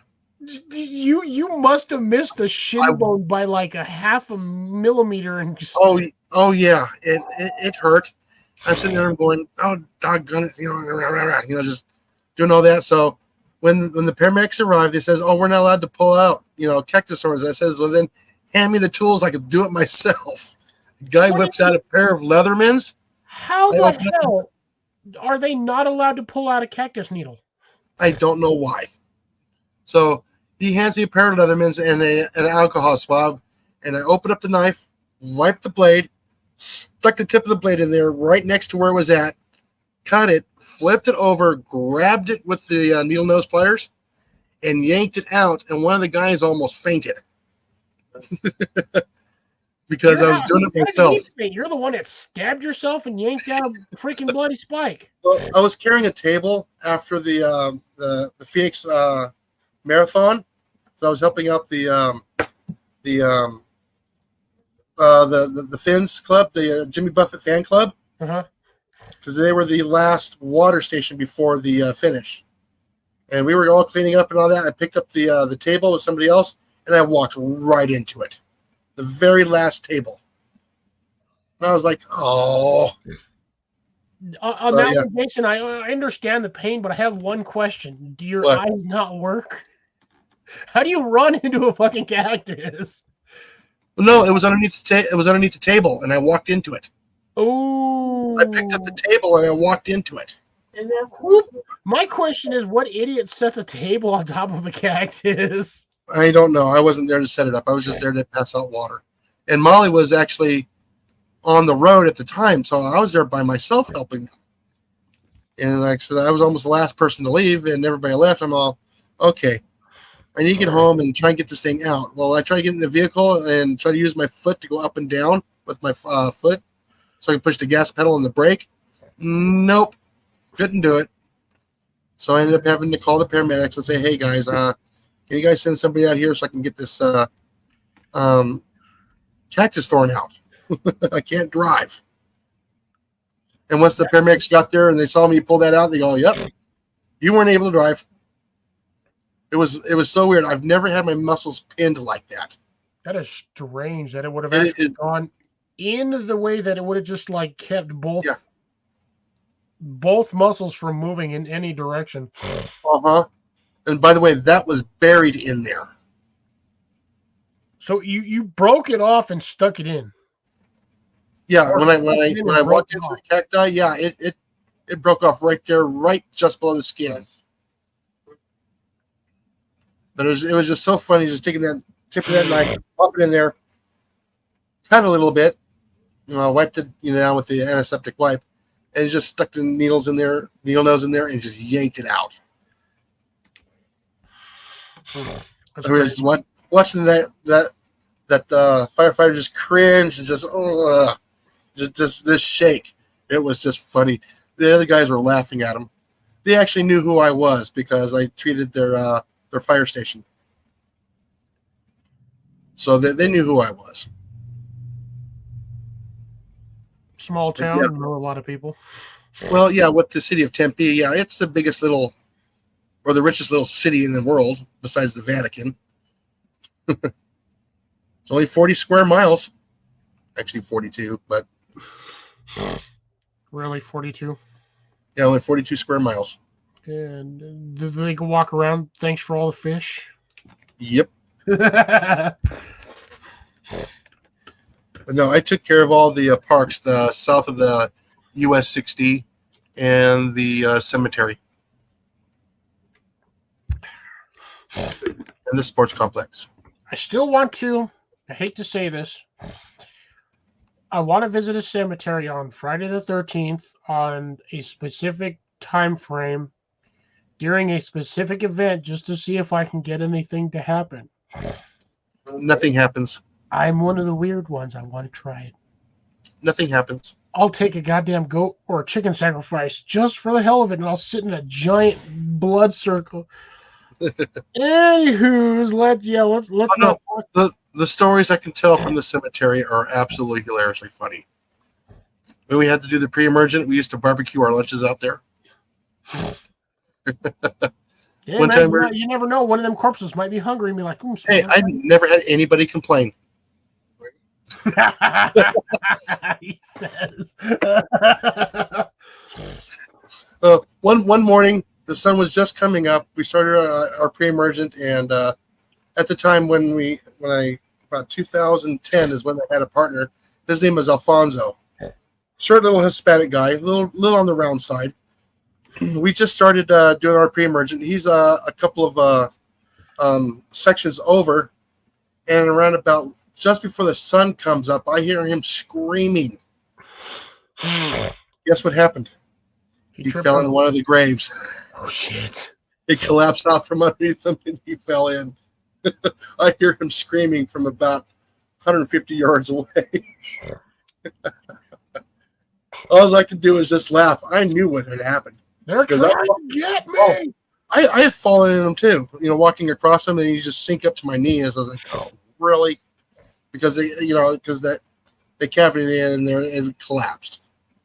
Yeah, So, but the cavity in those things is no more than like 18 inches deep, give or take. But I mean, Yeah. then you got it like 2 foot wide by like whatever length the body is. but you got to remember when they put the soil on there, they make it flat. They don't make it round. It's flat. So over time, it compacts, through rain and weight. So you end up with a divot, basically. Yeah, and then they'll come back in and they'll put soil in it over time. But I've fallen in them a couple of times, but just hearing him just for about 10, 15 seconds, he realizes he's okay. Yeah, that's me personally. I think I'd rather still be buried, like no shit. I'd rather be buried in the old school pine boxes. No, that's what these are. Some of them go back to the 1800s. Yeah, well, at that point, if they're the 1800s, at that point, you don't need to put any more dirt on top of them because they're pretty much disintegrated. They've already collapsed and they've put more soil in them. But every once in a while, you'll still come across one that kind of collapses. Although, the soil is only like stick up on top, and then eventually it just gives way when you walk over them.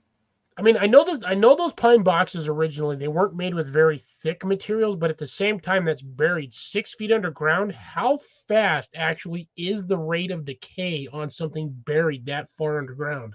There in the Phoenix area, probably extremely slow because there's not a whole lot of rain. Yeah, dry, tepid area. You got basically dry dirt around you, no ventilation or air, and the only thing you probably may or may not run across is a random ass mole. Yeah. Believe it or not, there are still the old wooden headstones there. Damn. That are still barely legible. I think the oldest one that we came across was like 1857. Grace wants to know what kind of graves those are. Tombstones. Dead people. I would suppose you can't put a live person in a grave because No, that's kind of illegal. Murder. Yeah. No, it's not a pet cemetery. This is a people cemetery. But yeah, I mean. Yeah, embalmed do not break down as fast. But I'm not talking about like the bodies. I'm talking about like the actual pine boxes. The caskets, yeah. Yeah, like I said, only in the past 30 years they started putting them in a concrete sarcophagus. They started doing that about 30 years ago. I wouldn't even bother with a concrete one. If you're going to do a concrete one, I might as well just be a concrete box, suspend you in there, and just fill the damn thing with concrete. So you're basically essentially encased in carbonite with concrete. Yeah. Yeah, like I said, some of the newer areas of the cemetery, because of the bedrock is so shallow, they actually have to have them in a concrete tomb because they can't get them deep enough. Well, that, and I know in a lot of places, if the water table is too high, you can't bury them because the Yeah, thing floats to the damn they'll surface. push them out of the ground. Yeah, like in Louisiana, Mississippi area. Yeah, if you want to make sure somebody's dead, just put a round through the forehead. But yeah, like I said, many times we'd cook our lunch out there. We'd have fun. We'd poke fun at each other. Yeah, but like I said, unfortunately, my partner at the time, he did have victim written all over him. Why? Was he a scaredy cat or what? Oh, no, he wasn't just a scaredy cat. One time we had a treat for the American cockroaches in the library because the sewer line busted. Oh my God! Okay. Don't tell me he lost his shit like a little girl. Oh, yes, he did. We're in there. We're in there. I had to spray him with the Suspend SE, and because the ceiling had collapsed in the lower level, and they had to get in there, clean it all up, and we had to go in there and spray them. You know, put the spray in there before they closed up all the walls and closed up the ceiling. So we go in there, and we had one that was crawling down. Well, let me set the stage first. So we stayed just long enough so we can make sure that the stuff was actually working, and they start falling from the ceiling, fluttering and landing on the ground.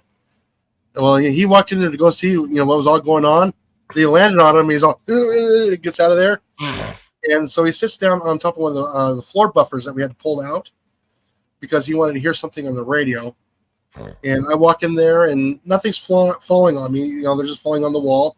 And I look over, and I see this big old giant 4-inch American cockroach, just wobbling on the floor, on the wall there.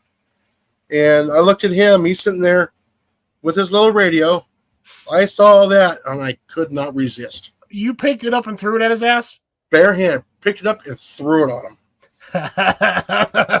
him. He lost it. We get back to the yard. The first thing out of his mouth was, because we got there just about meeting time, he goes, "Do you know what Jason did? He threw a cockroach on me." Wrong thing to say in our yard. So I bet everyone else was like, "I'm gonna throw another cockroach on you." He ended up being called Cockroach Boy for about 2 weeks. Oh man. Oh, it was funny. And another time we had to go take care of some mice at Fire Station 4. Yeah, Fire Station 4. Because they had a mouse that popped out of the cabinet when one of the guys opened it up. And a little Asian guy, he screamed like a little girl. They razzed him for about 2 weeks. And as I'm setting up the traps, I just, set it up and do my little normal thing. 15 seconds and the trap is set. Less than that. Alfonso has never set a mouse trap. Guess how he got caught and where? Right on the cuticle of the thumb. Because he picked it up from the wrong end. Oh, what an idiot. Keeping it secured. It snaps. He's screaming and yelling. I said, "Don't worry, we got paramedics here. They'll help you." They started laughing. Like I said, you can just think of it. He had victim written all over him. I couldn't help it. How do you work in the pest industry and never once have set an entire, like a rat or a mouse trap in your entire career? He did it for the extra money per hour for the raise. So it wasn't his profession. He was just kind of assisting. Yes, he was pretty much, yeah. But how, even still, how have you never once set a mousetrap in the entirety of your entire existence, even in your own house? I never set one. Molly's never set one. I do it all. Molly, Katie does it now, too. Molly needs to learn how to set mousetraps. No, she won't set them. You'll learn quick after you get whacked with them the first couple of times, and then you're like, all right, I know where not to touch it and know how not to hold it. Oh, yeah. Like I said, I've always tested it on me, snap. Oh, look, see, it doesn't really hurt. Now, if you get towards the edge where the hinge is, that'll get you. It's that part where you got that little crossbar right at the top, right at the edge of the wood. That's where it hurts the most. No, we use the T-Rexes. Well, yeah, but I mean the old school the wire traps like the Tomcat ones. Oh, yeah. It's right at the The top where flickers. that little wire hits that corner of that board. That's where it hurts yeah. the most because that's where it's got the most force. Oh yeah, right there in that corner. Oh yeah. But yeah, if you get those corners on there, like right dead center on the tip of the thumb, oh, that shit hurts like hell. I've never been caught by the snap traps, the old wire ones, because I know I've done them a few times because those things, like you said, they're stupid sensitive. You bump it the wrong way and a damn trap sets off. Yeah, but you hold it from the ones, you hold it from the safe end, from the latch end. You don't hold it from the other end. Yeah, you hold it where you hold it from where the trigger's at, or the opposite side of the trigger, because that thing slaps the other way. By the trigger bar. Like you said, they snap that direction. Mm-hmm. If it's gonna go, it's gonna snap it out of your hand, and you're not gonna get caught. Yeah, I've basically just learned to hold them dead center in the middle, where they have the two pins that hold the actual crossbar where the spring is on it. I just hold it there and then I set it. Yeah. That way, if the thing snaps, it's not going to hit me no matter what I do. No, what I do is I set it on the table. I pull the snap bar up. I put the trigger into, or I put the holding bar into the trigger, and I stick a pencil underneath the pan, essentially. Oh, okay. So I stick it right there. Then I remove my hand and I slowly remove the pencil. That works too. Yep. I mean, you could also do it. I mean, there's another way too. Once you get the trigger arm over, you just pinch the trigger arm between your thumb and your forefinger, and then you set the pan, because the thing's only going to come up about quarter of an inch. Yeah. And then you still just kind of hold that, not super tight, because you don't want to compress it and have the trigger. You don't want the pan to fall off. Yeah. You don't want it to fall. So you hold it lightly, but enough to where if it snaps, you can just let it go and it just shoots off to the side. But yeah, it's just just watching Alfonso just holding his hand is just it made him tear. He's lucky that wasn't a damn rat trap. No, that was just a little mouse trap. If there was a rat trap, he'd have been crying like a girl, because the rat traps hit a lot harder. Yeah, a lot of times I would get the call back just before, about an hour before I go home. I get the call back. Yeah, you got one. I have to go over there and get it. Reset the trap. You tell me grown-ass firefighters can't dispatch a damn dead rat or a dead mouse? No, it's already dispatched if it's dead. Well, no, I know. I mean, sorry, out of the cabinet. I meant out of the cabinet, Adam. Yeah, and all baseball players, they are superstitious. Oh, they're worse than firefighters. It's a damn mouse. Oh, they are. Are we talking Are we talking Joe Boo superstitious? Yes, some of them are almost that bad. Rat trap is like a giant mouse trap. So your rat traps from the old school, like the Tomcat ones, where you had the little wooden board and the spring. Rat traps are about double the size, and the spring is like 3 or 4 times stronger. The mouse trap is 1/4 size of a rat trap. Yeah, and them rat traps, those are the ones you don't want to get. The mouse traps aren't that bad. They kind of sting a little, but you'll be fine. The rat traps hurt. Oh, it's they your hand really smashed by a hammer. Yeah, the thing is with the wire traps is they're light. Okay, they move fast, and that's how it does it. They just don't have the mass. The T-Rexes actually have mass, so there's weight behind those ones. Well, most people, what you can do with the rat traps, if you know you have an issue with some large rats, basically what a lot of people do is they'll drill a hole in there and they'll tie a rope or some sort of cabling to that, and then they'll nail it or screw it to something that rat trap can't go more than a couple feet. And if the instance of that thing slapping doesn't dispatch the animal right away, I know it's not that.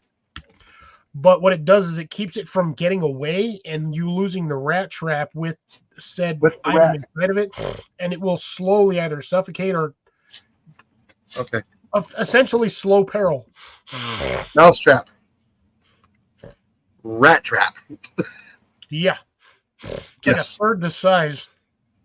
That's about 1/4. Yeah, as you can see, this one's the Tomcat so it's not as strong. Oh, by the way, all those mice have been catching my shorts. Believe it or not, that is the T-Rex that's catching them. The Tomcats, the pan is too stiff for the mice. They're actually crossing over the pan where I have it set a little on the sensitive side. They're actually going over and eating the sunflower seeds. You can't make it across the T-Rex. Well, it's again because you got the difference between a mouse trap that's set for the weight of a mouse versus something that's set for the weight of a rat. No, in my shorts, the one on the left is the Tomcat. The one on the right is the T-Rex.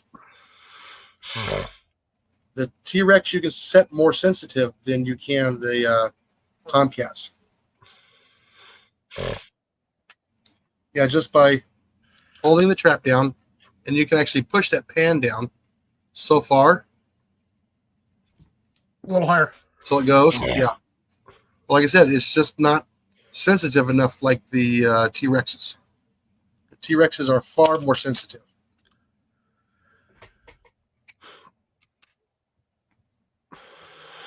That's why I like the T-Rexes better. Yeah, they're about $1.50, $2 more. Yeah, I was gonna say they're a little more expensive. I've seen them in the stores. They're usually a couple bucks more. Yeah, but they are more sensitive. The springs on them are stronger. I can only imagine a rat trap made with a trampoline spring. No, that's for squirrels, raccoons. You get that sucker in there, bam! You not only do you have a dead rat, you have half a dead rat because the impact split the other half and shot it across the room. Yeah, that's like getting a Conibear 110. Wham! You know those little body grip traps. Yeah. Big little round ones. They work pretty well for rats too. But those ones will break a finger easy. Oh yeah. That's why you never stick your foot in a damn bear trap. Because then you got a broken leg. Yeah. Alrighty, folks. Like I said, it's almost 11 o'clock. Yeah, I got the same problem. It's almost 10 here, so. Yeah. Scooter, quiet. Oh. My parts came in from my barbecue. Your what? My parts came in from my barbecue. At 11 o'clock at night? No, I got them yesterday. I got them. Okay. They were delivered in less than 24 hours. Nice. Mm-hmm. All right, take care, Obstacle. Thanks for joining. Yeah, thank you for joining us, everybody. No, it's my old Gen Air. So I was able to find parts for it. Nice. Yes. So I'll be happy once that thing's back up and running. I miss that barbecue. That's awesome. All right, Most folks, so like expensive this gentleman said, Yeah. it's getting super All right, late everybody. for all of us. It's almost 10 o'clock Yes, my it time, is. 11 o'clock his time. We've been doing this for 3 hours and 12 12 for minutes. Cecilia. Yeah. And I thank each and every one of you all for joining me. So, Ooh. sorry. And I'll see everybody next Wednesday. Yep. Mm-hmm. And some of you on Tuesdays Yeah, Thursday. and Thursday. But mainly, You all have a wonderful night. Take care. Be well. Be safe. Have a wonderful, safe weekend. We will definitely see you all next week. Molly says bye, Cliffy. Good night, everybody. Good night, Amanda. Good night, Grace. Good night, Cecilia, Molly. Obstacle Drops. Thanks for stopping by. Everyone.